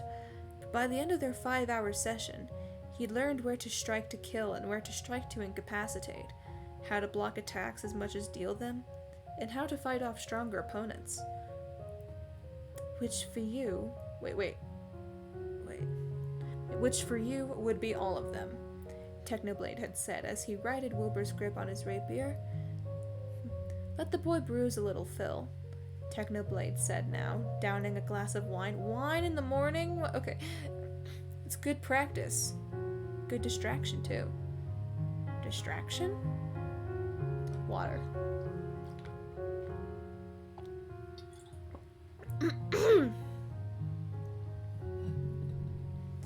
Wilbur looked to his father, but he was busy trying to force a bowl of vegetables on Tommy. This is breakfast, isn't it? When he looked again, Wilbur found himself meeting eyes with Technoblade. The other boy was considering him at length. Wilbur had caught sight of that expression multiple times in the past 5 hours, like Technoblade was inspecting him. Less with the scrutiny of a teacher and more with the intense focus of a surgeon trying not to make the wrong cut. What? Wilbur finally asked. Do I have something on my face? Yes. Defeat. Wilbur resisted the urge to stick his tongue out, like Tommy undoubtedly would have done. You were a very rude guest. You were a very weak prince. I don't see what my physical prowess, or lack thereof, Technoblade inserted, has to do with you being such a pissy bastard, Wilbur finished hotly. Wilbur, Father said, swiveling to face his oldest son. cursing? In front of your baby brother? I taught you better manners than that. I'm not a baby, Tommy protested. And what does piss... I think that's my cue to go, Technoblade interrupted suddenly, rising from his seat. To where? Father asked. None of your business, actually, Technoblade replied, not flippantly or arrogantly, just stating a fact. Father's grip tightened infinitesimally on his spoon. I think it is my business, if you're living in my castle. Technoblade shrugged. Try and stop me then.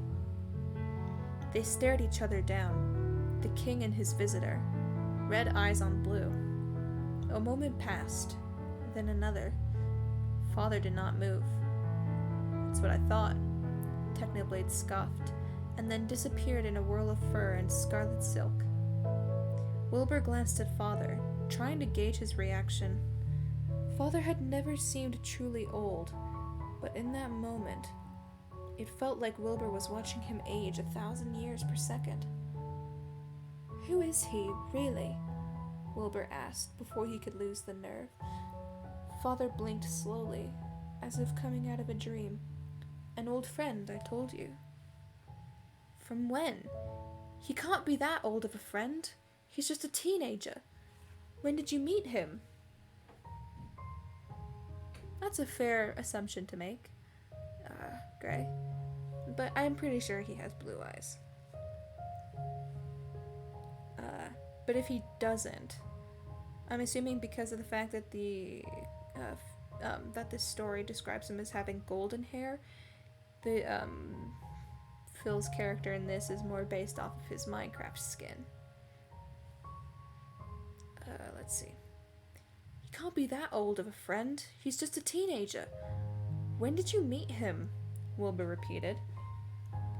Father pursed and unpursed his lips like he was trying to swallow something rancid. Why does it matter, Wilbur?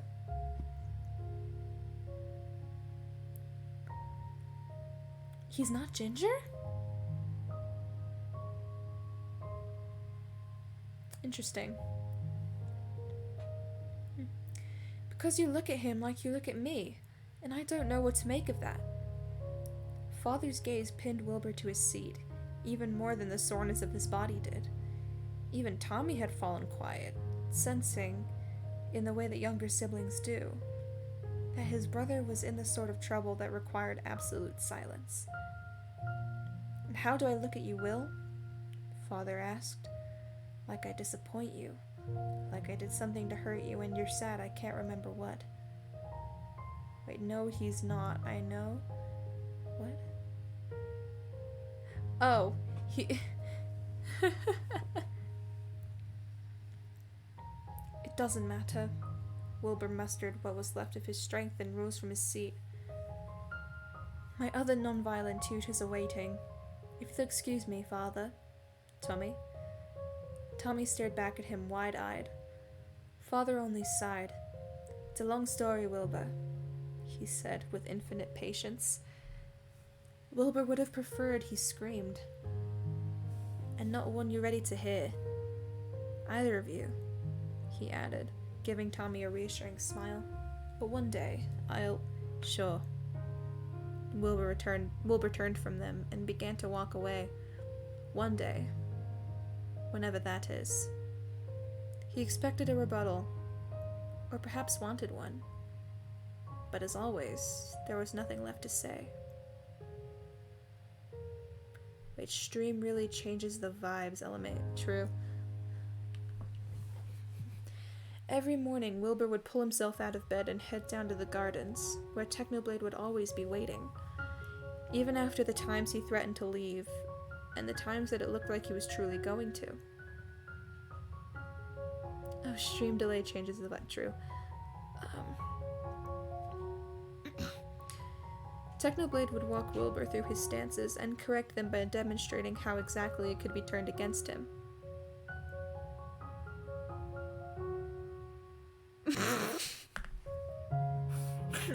True, Gray. The tutor was never fully pleased, but eventually they made their way through the weapons in the chest and had to request for more to practice with. Spears and knives and axes. They never spoke beyond the usual instructions, and Wilbur never complained again when, a few weeks in, he almost disarmed Technoblade during a sparring session with the rapier, before Technoblade inevitably knocked him over again. I almost got you, Wilbur had grinned, even as he picked himself up from the floor. Almost won't cut it on the battlefield, Princeling, Technoblade had said with a roll of his eyes, and I was going easy on you. Whatever helps you sleep at night, Technoblade snorted. I don't sleep. Wilbur was still debating whether he'd been joking or not. Eventually, Tommy's jealousy outweighed his drowsiness, and he began to follow Wilbur to the training pavilion, yawning all the way, with his blanket wrapped around his shoulders and trailing in the dewy grass. He'd sit on the floor, shouting unhelpful advice and laughing at his brother's failures. Technoblade, the younger prince had said at one point, will you train me alongside Wilbur? Technoblade had eyed Tommy in his blanket, looking so serious that Wilbur thought he might actually be sizing his little brother up. Well, you do have similar skill levels. Hey! Wilbur tossed a stray pebble at Technoblade's head. It bounced harmlessly off his braided hair.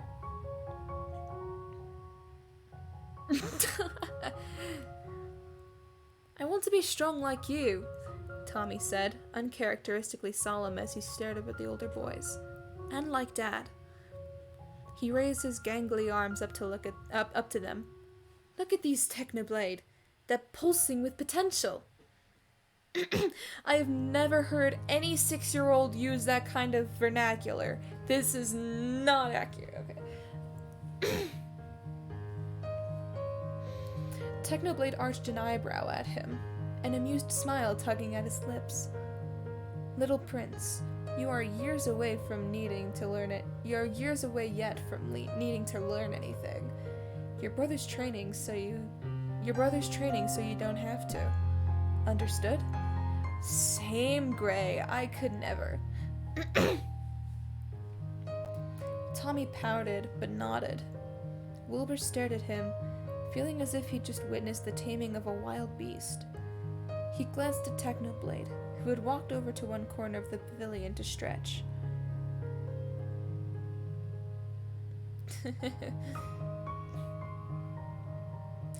How'd you get Tommy to not kick and scream like he does when he doesn't get what he wants from me?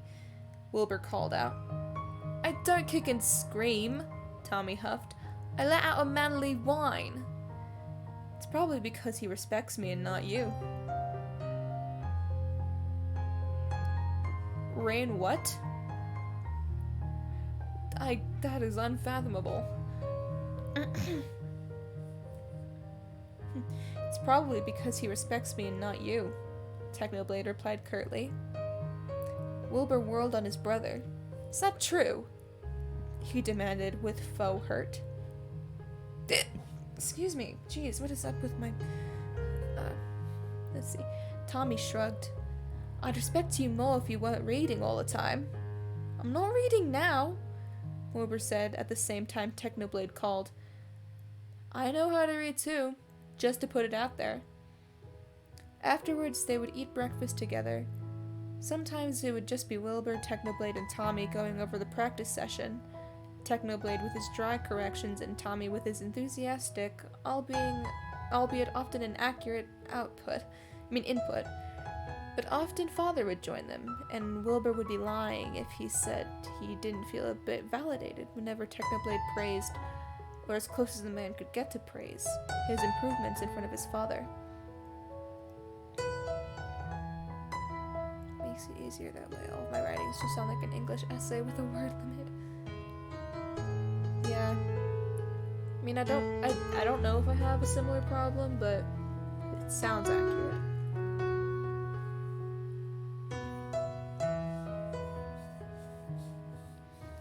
Mother had taken to waking late and took her breakfast in her room. They'd visit her there, Wilbur and Tommy, but she'd often be too tired to speak at all. Tommy tried to introduce Technoblade to her once, but she was already asleep again by the time they arrived at her bedchambers. Probably for the best, Technoblade had said. I've been told I don't make great first impressions with mothers, mostly because I met them after I just slaughtered their children. Please reserve the morbid jokes for after Tommy's gone to bed, Technoblade, Wilbur said. What does slaughtered mean? Tommy asked. I tickled them, Technoblade said. Oh! To death. Oh! Wilbur had hit Technoblade on the shoulder, but he was laughing too. 3 months in, Technoblade finally relented to letting Wilbur practice long-ranged weapons, which turned out not to be his forte after all. The session had to stop after Wilbur almost took Tommy's eyes out with an arrow. Tommy was inconsolable. I started writing it when I was really into the things it's on when I was younger, about 4 or 6 years ago. I'm just completely into different things, so I have no idea to finish it. Yeah, I'm with you on that. I have a Wattpad fanfiction that I started about 3 or 4 years back. Haven't touched it in like a year.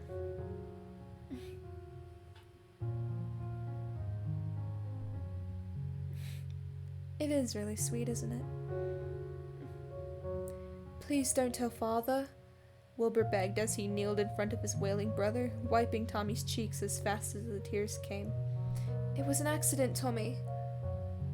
Technoblade was cackling, leaning against one of the pavilion's sculpted pillars. You should see your face! He managed to wheeze out between his guffaws. Oh gods, this is too hilarious. Wilbur turned to glare at him. You do know, if he tells Father that it means you're in trouble too. Technoblade snorted. I'm not scared of your father. There it was again. The arrogant dismissal, as if Father were nothing to him. Wilbur clenched his jaw to keep the barbed remarks from spilling. Tommy was still wailing, his tiny face turning red from the effort. Okay, Technoblade said after a long moment. Don't be shy, drop the name of the puppet. Shut up. Maybe I'll DM it to you. After stream.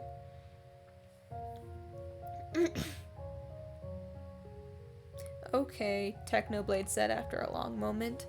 It's getting annoying now. Stop. Tommy didn't. Tommy, stop, Technoblade said more loudly. Tommy stopped, only to wipe his nose on his sleeve, hiccup, and then wail again. What's wrong with him? That usually works, Technoblade grumbled, stalking closer to them with the caution of a hunter approaching a wild animal. Welcome to the world of Big Brotherhood, Wilbur replied bitterly, still wiping gently at Tommy's face. We hope you enjoy your stay, but most likely you will suffer. Technoblade came to kneel beside Wilbur. Tommy, Technoblade demanded. That is very irritating. What are you doing? Please quiet down. Tommy responded by crying louder. Oh, for the love of... What will it take for you to shut up? I'll do anything at this point. The crying stopped immediately. Oh, gods. Wilbur put his face in his hands. You're not supposed to say that, Techno. You're never supposed to say that. What? What? Techno demanded, panic seeping into his voice for the first time since Wilbur met him. What did I do? What the hell did I do? Tommy sniffled. You said you'll do... anything? Realization dawned on Technoblade's face. Well, not anything, per se. Tommy's eyes began to water once more. Okay. Technoblade ran his hands across his face in frustration. Fine. One thing, and you'll shut up forever. I want to braid your hair, Tommy said at once. Technoblade blinked. What? Hold on.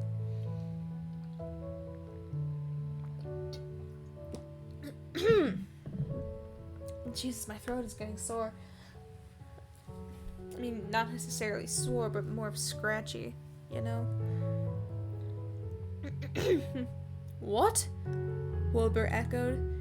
You once got me to let you ride me like a pony across the castle, and you ask him to let you braid his hair." Tommy nodded with all the solemnity of a judge announcing someone's death sentence. Wilbur and Technoblade exchanged glances. Technoblade, one of bewilderment, and Wilbur, one of utmost betrayal. That was how they found themselves wasting the morning away, sitting together on the damp grass. Wilbur leaned back on his hands and raised his face to the sun, letting the light settle against his skin. He could hear Tommy scurrying around, gathering flowers as the spring breeze blew through the garden. "I haven't been talking for hours. It's only been 2.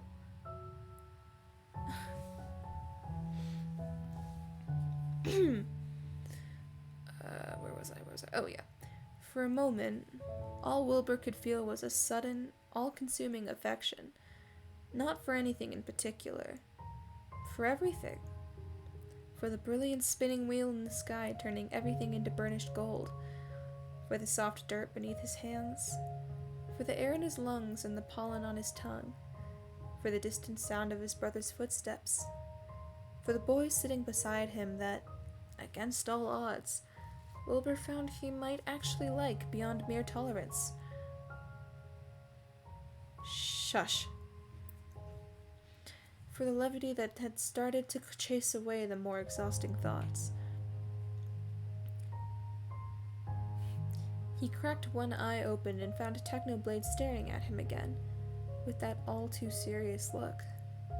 "What?" Wilbur asked. Can't a man be glad that he's not getting tossed around for one morning?" Technoblade scoffed. "Don't discredit my teaching skills like that. You've been getting tossed around less and less these days." "Is that meant to be a compliment?" "None of my compliments will ever be meant. They will be passive-aggressive at best, openly hostile at worst." "Oh, of course. We have to pry positive affirmation from your cold dead hands, is that it?" "Only way you'll earn it," Technoblade confirmed. They went silent as another breeze blew past them, blowing Technoblade's unbound hair across his face. Then, before Wilbur could think twice about it, he said, "What did you mean, before, when you told Father our tutoring sessions were a distraction?" "A distraction from what?" Technoblade's expression darkened for a fraction of a second before he schooled it into careful neutrality. He shrugged nonchalantly. "Well, growing boy like you, you're meant to have hobbies beyond whatever you were doing before." "I read," Wilbur said, "and played music. That was a sufficient distraction, I think." "Not according to Thcsus." "Why do you talk like that, by the way?" Wilbur shifted to look Technoblade squarely in the eyes. "You call the king Thcsus, which I can excuse because you're, well, you. But Father also calls you an old friend. And I've asked Mother, but Father tells Mother everything. Because Father tells Mother everything. But she never heard of you before. And you know all these things about weapons and warfare. Far too much. You're from a kingdom that has enjoyed peace for decades, Princeling," Technoblade said, with a world's worth of exhaustion in his voice. "Beyond those walls, it's different. Knowing war young is not entirely uncommon. Kids just grow faster out there. They have to." I need more water.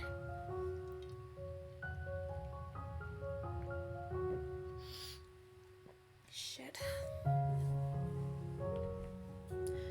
I'll be right back. I need to fill this up. Don't leave.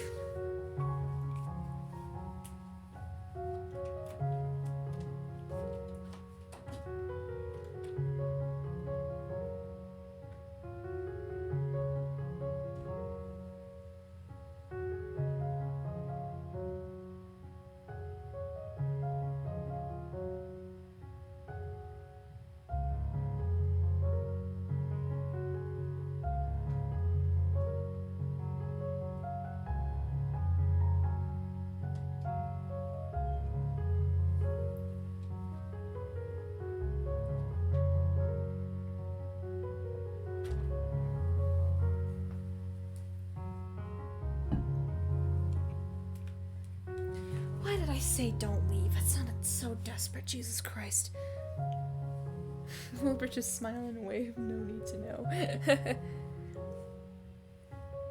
Let's see. Where was I? Oh.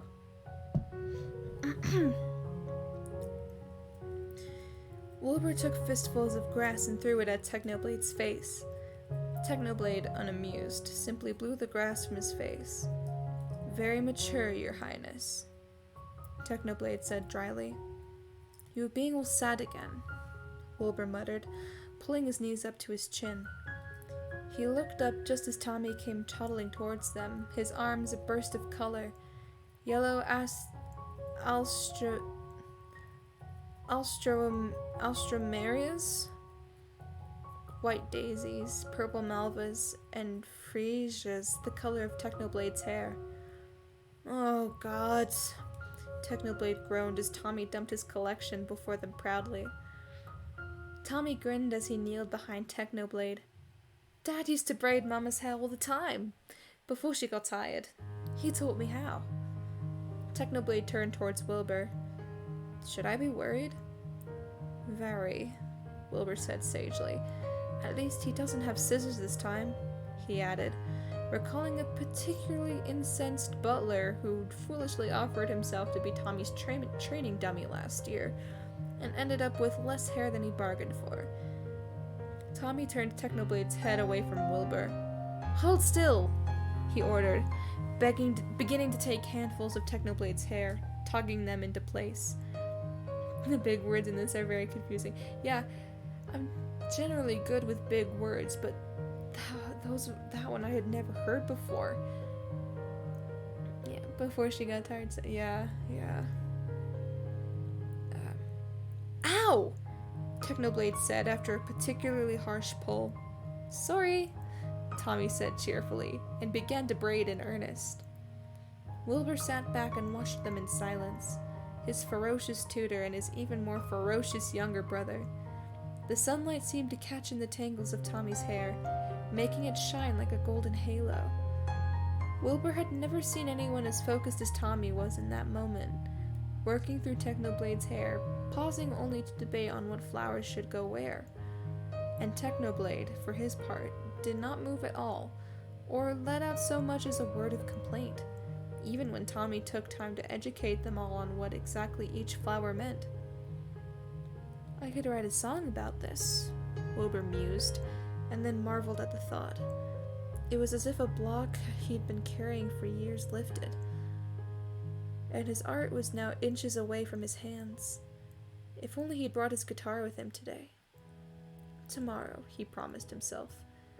I'll write our song tomorrow. There, Tommy said at last, tying the end of the braid off with the red ribbon Technoblade often used himself.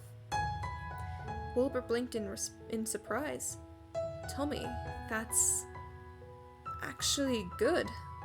Really good. Technoblade reached back and ran his hands delicately over the elegant braid and the flowers woven into it. He hummed appreciatively, then caught himself before he could fully smile, because he was still Technoblade after all. Decent, was his only comment.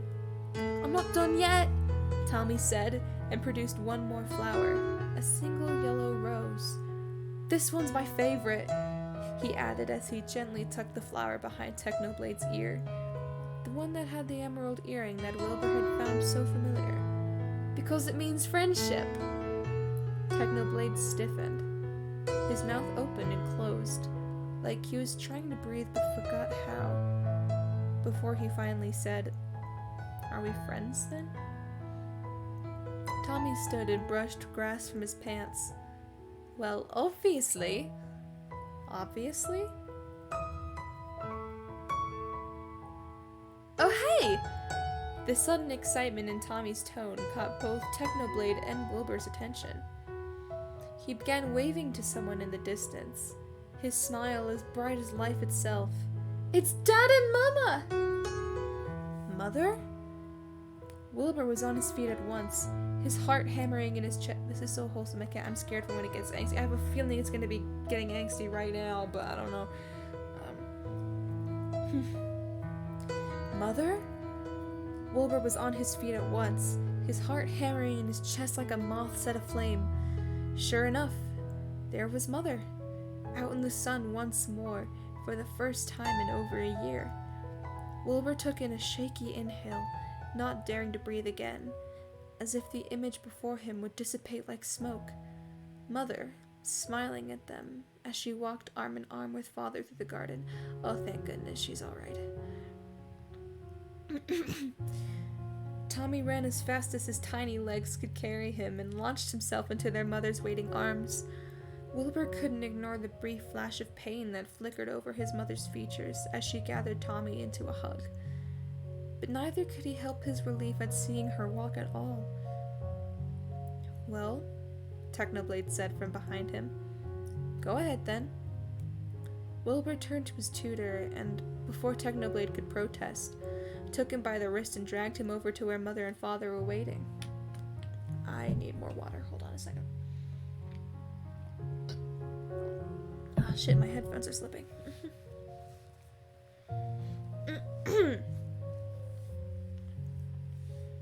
Father's smile was gentle and welcoming, and Wilbur could almost forgive the sadness that remained in his eyes, like a ghost hovering at the edges of a celebration. You must be Technoblade, Mother said happily, carrying Tommy in her arms as she addressed the tutor. I do apologize that it has taken us this long to be acquainted, though Phil has been telling me of all you have done for our Wilby. Wilbur expected Technoblade's usual icy jabs, and was quite surprised when he bowed his head in what could pass as deference to an untrained eye. It is a pleasure to meet you, Your Majesty. Your sons have told me much about you. Mother gave Technoblade a conspiratorial grin as she asked, and I trust all they said is in my favor, yes? Nothing about how sharp my tongue can be when I'm cranky? Oh, I assure you, they've painted you as nothing less than perfect. Technoblade glanced at Father, although Philza might have said a thing or two about your rigid standards for tea. Father chuckled. He pressed closer to Mother and Tommy, keeping an arm around Mother's waist, as if to steady her, as if to hold her together just a little bit longer. I told you that in confidence, Techno. Technoblade, Mother repeated. That's a rather odd name.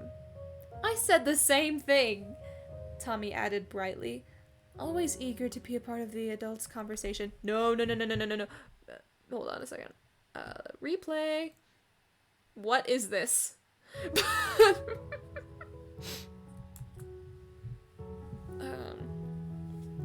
Anyway, I don't know if you could see my cursor, but let's see. Technoblade only shrugged, once again demonstrating a level of civility that Wilbur would have never expected of the same man that regularly combated the king's orders. I would feel too much like a traitor if I abandoned it now, after all these years with it. It is my one constant companion, more loyal than most. Loyalty is a rather precious gift, Mother sighed softly. She transferred Tommy to one arm and reached out with the other, until she was cupping Technoblade's cheek. I do hope, my boy, she continued, her voice as tranquil as a still lake, that you will find the people you can trust more than your own name. You deserve that, and more, for all you have done for my family. Technoblade blinked slowly at her, for once struck speechless. Tommy giggled. Techno is blushing. I am not, Technoblade spat hotly. Yes, you are, Tommy cooed, leaning back into Mother's arms, safe in the belief that she would never drop him. You so are. Tommy, don't torture the poor child, Mother said, even as she giggled herself. Will? Father reached out and ruffled Wilbur's hair playfully. You look 100 miles away. Wilbur exhaled slowly. I'm just remembering. Remembering what? This? Mother's soft smile? Tommy's cheery laugh? Technoblade's half-hearted protests? Father's hand on his head? Everything. Nothing, Wilbur said. Forget I said anything. He smiled at his father, for once without reservation. He had never felt so light. He was almost a son again. Would you like to watch Techno and I spar? Father's expression softened. Of course. I would be delighted to. It was the last good day.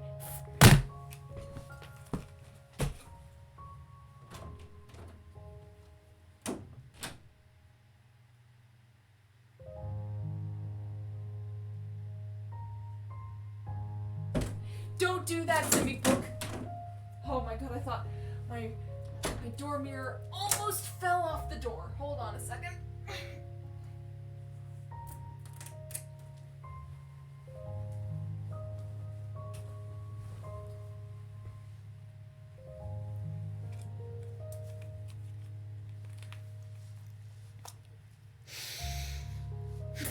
Okay.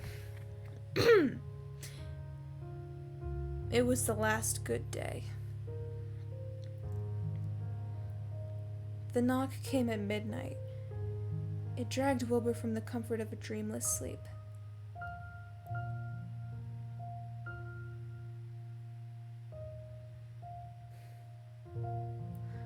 Wilbur! Technoblade's voice. Urgent. Almost angry. Wilbur! Open the door! Wilbur threw off his covers and bolted for the door. Technoblade stood outside his bedchambers, his red eyes blazing in the dark. He said the 3 words that would come to haunt Wilbur the day he died.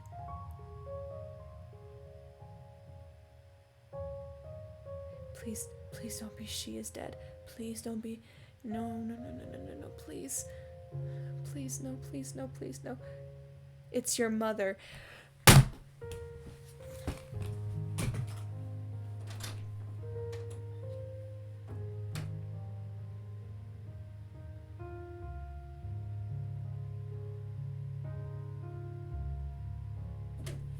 No! No, no, no, no, no, no, no, no, no, no, no, no, no, no. No, no, no, no, no, no. No, no, no, no, no, no. Great!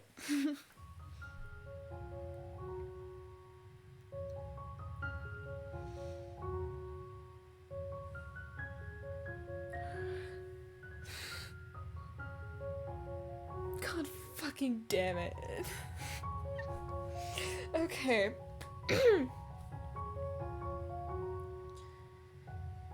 They ran through the castle, Wilbur, for the first time, outpacing his tutor. They arrived at the long hallway that led to his parents' bedchambers, already choked with servants. Move! Technoblade demanded, his voice booming over the din. Move, or I will make you! The servants rushed to the sides, clearing a path for Wilbur and Technoblade. Wilbur couldn't register any of their faces, or their voices. All there was silence, until the worst sound Wilbur had ever heard. An anguished cry that turned Wilbur's blood cold. Tommy. Tommy's here.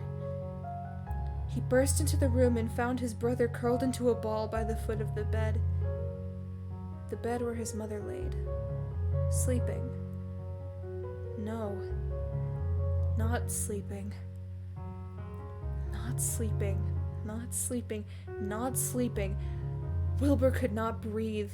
Tommy was still crying for their mother, for their father. Father!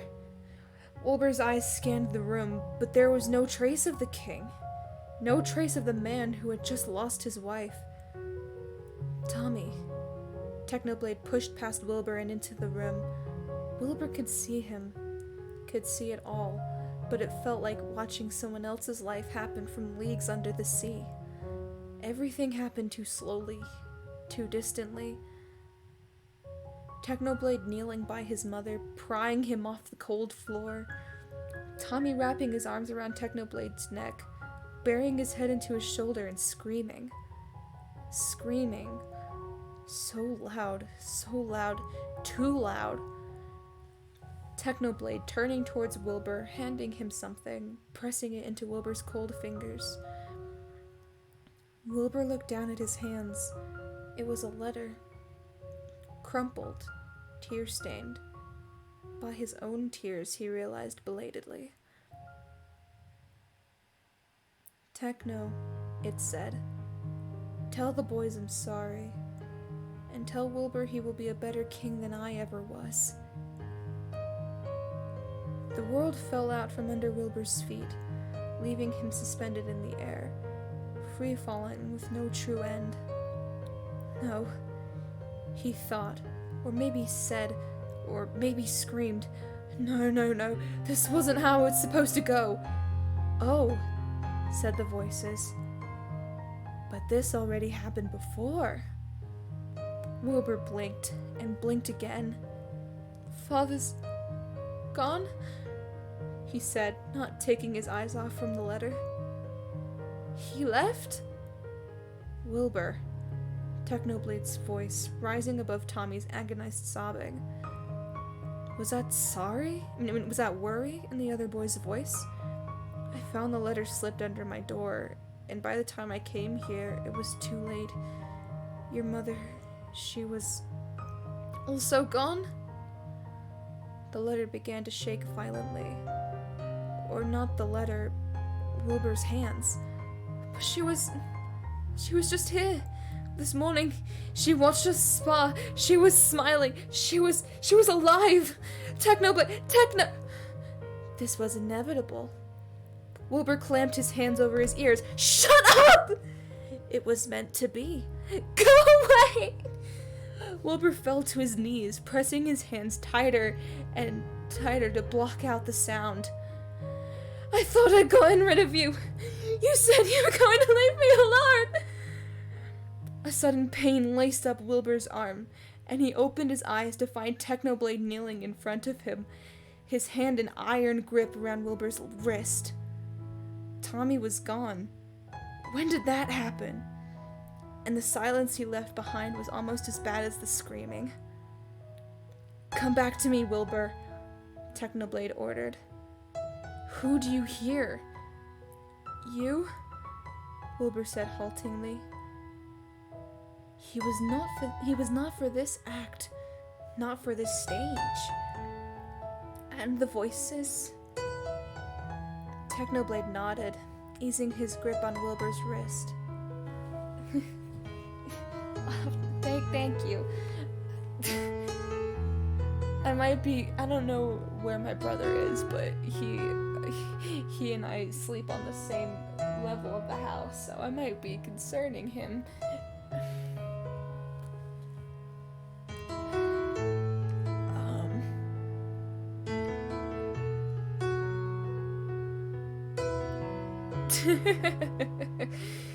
Let's see. And the voices?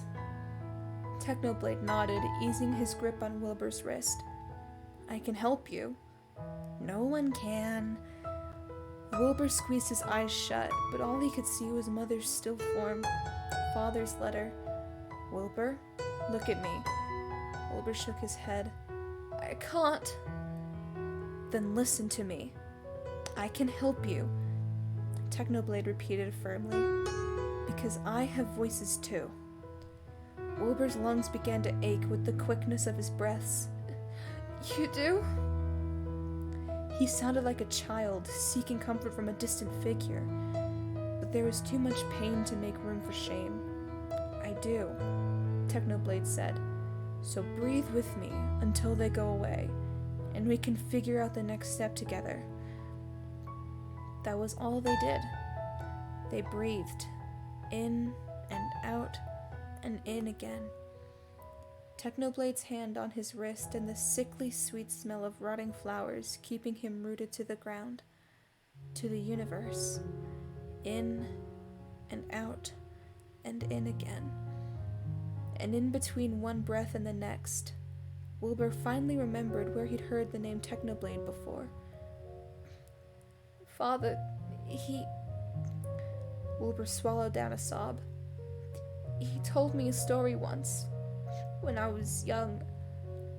The first time the voices ever talked to me.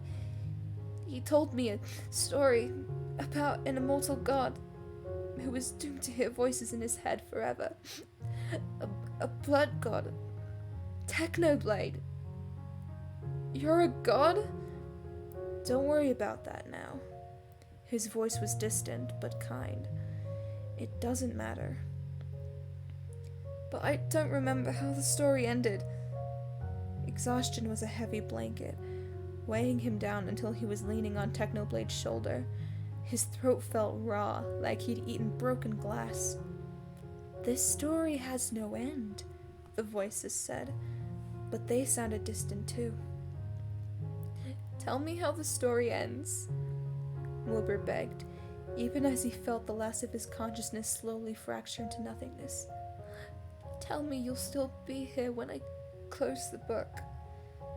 Wilbur, Technoblade mumbled something too low to hear, and then he said, Okay, I'll be here. Wilbur wanted to say more, or perhaps he didn't. Outside, somewhere far away, bells began to toll, chiming his mother's death ballad, heralding his ascension. Tell the boys I'm sorry. His father's voice this time, as quiet as the rest. In between one breath and the next, Wilbur was king. In between one breath and the next, he was asleep. Notes. I want to read the notes just to see what it says. I finished this at 1 a.m. Lamau, so forgive any errors, please. I am begging. I tried to make Wilbur's chapters sound as distinct as possible from Techno's. Let me know how I did or if they sound too similar. If anyone's wondering, Wilbur is 15-ish in this chapter, Tommy is 6-ish. Follow me on Twitter so we can cry over SBI together. Comments and kudos are always appreciated.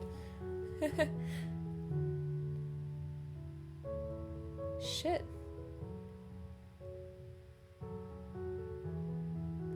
That's the end of the chapter.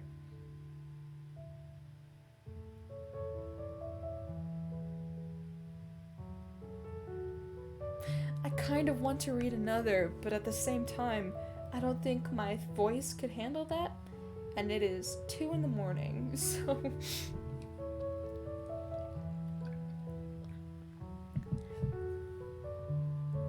Excuse me? Gray, what? What? I don't think you meant what you typed, but...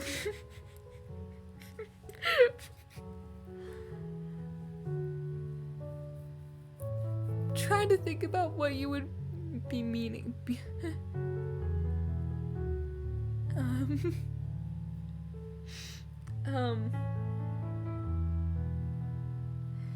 Yeah, I'm definitely going to be reading this more on I don't watch Schlatt. Mainly yeah, I need to sleep, but I'd love to hear the other chapters too.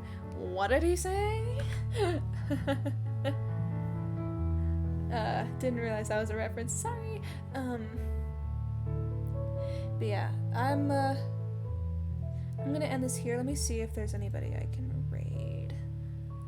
Oh shit, hold on. I can't, hold on a second. Let me go to this. There we go.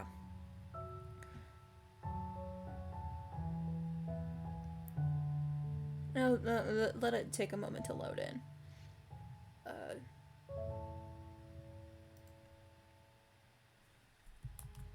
Did it load in? Did it? Okay, there it is. There it is. Let me see if there's anybody live right now.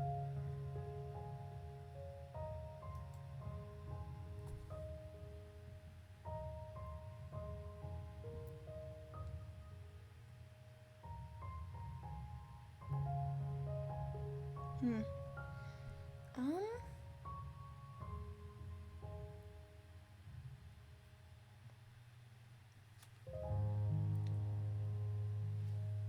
Sure, let's, hold on, let me... Good night, the stream... Yeah, good night. Raid... Let me see if this actually works. I've never typed in the command like this before. Let me see if it works.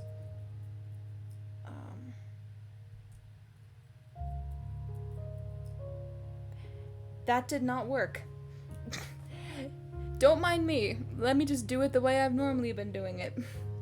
I'm expecting the Wattpad to be sent to me. Don't think I forgot. Jesus fucking Christ. Okay.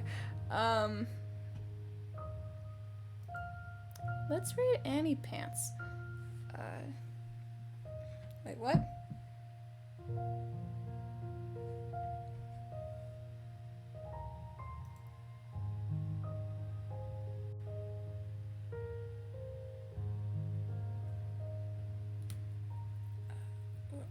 Come on.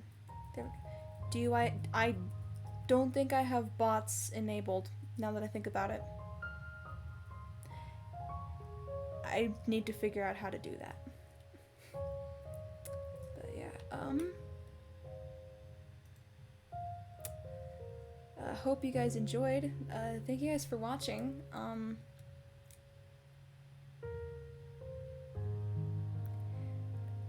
Subscribe to my YouTube channel. It's up there in the little stream ended thing at the top right. Gonna be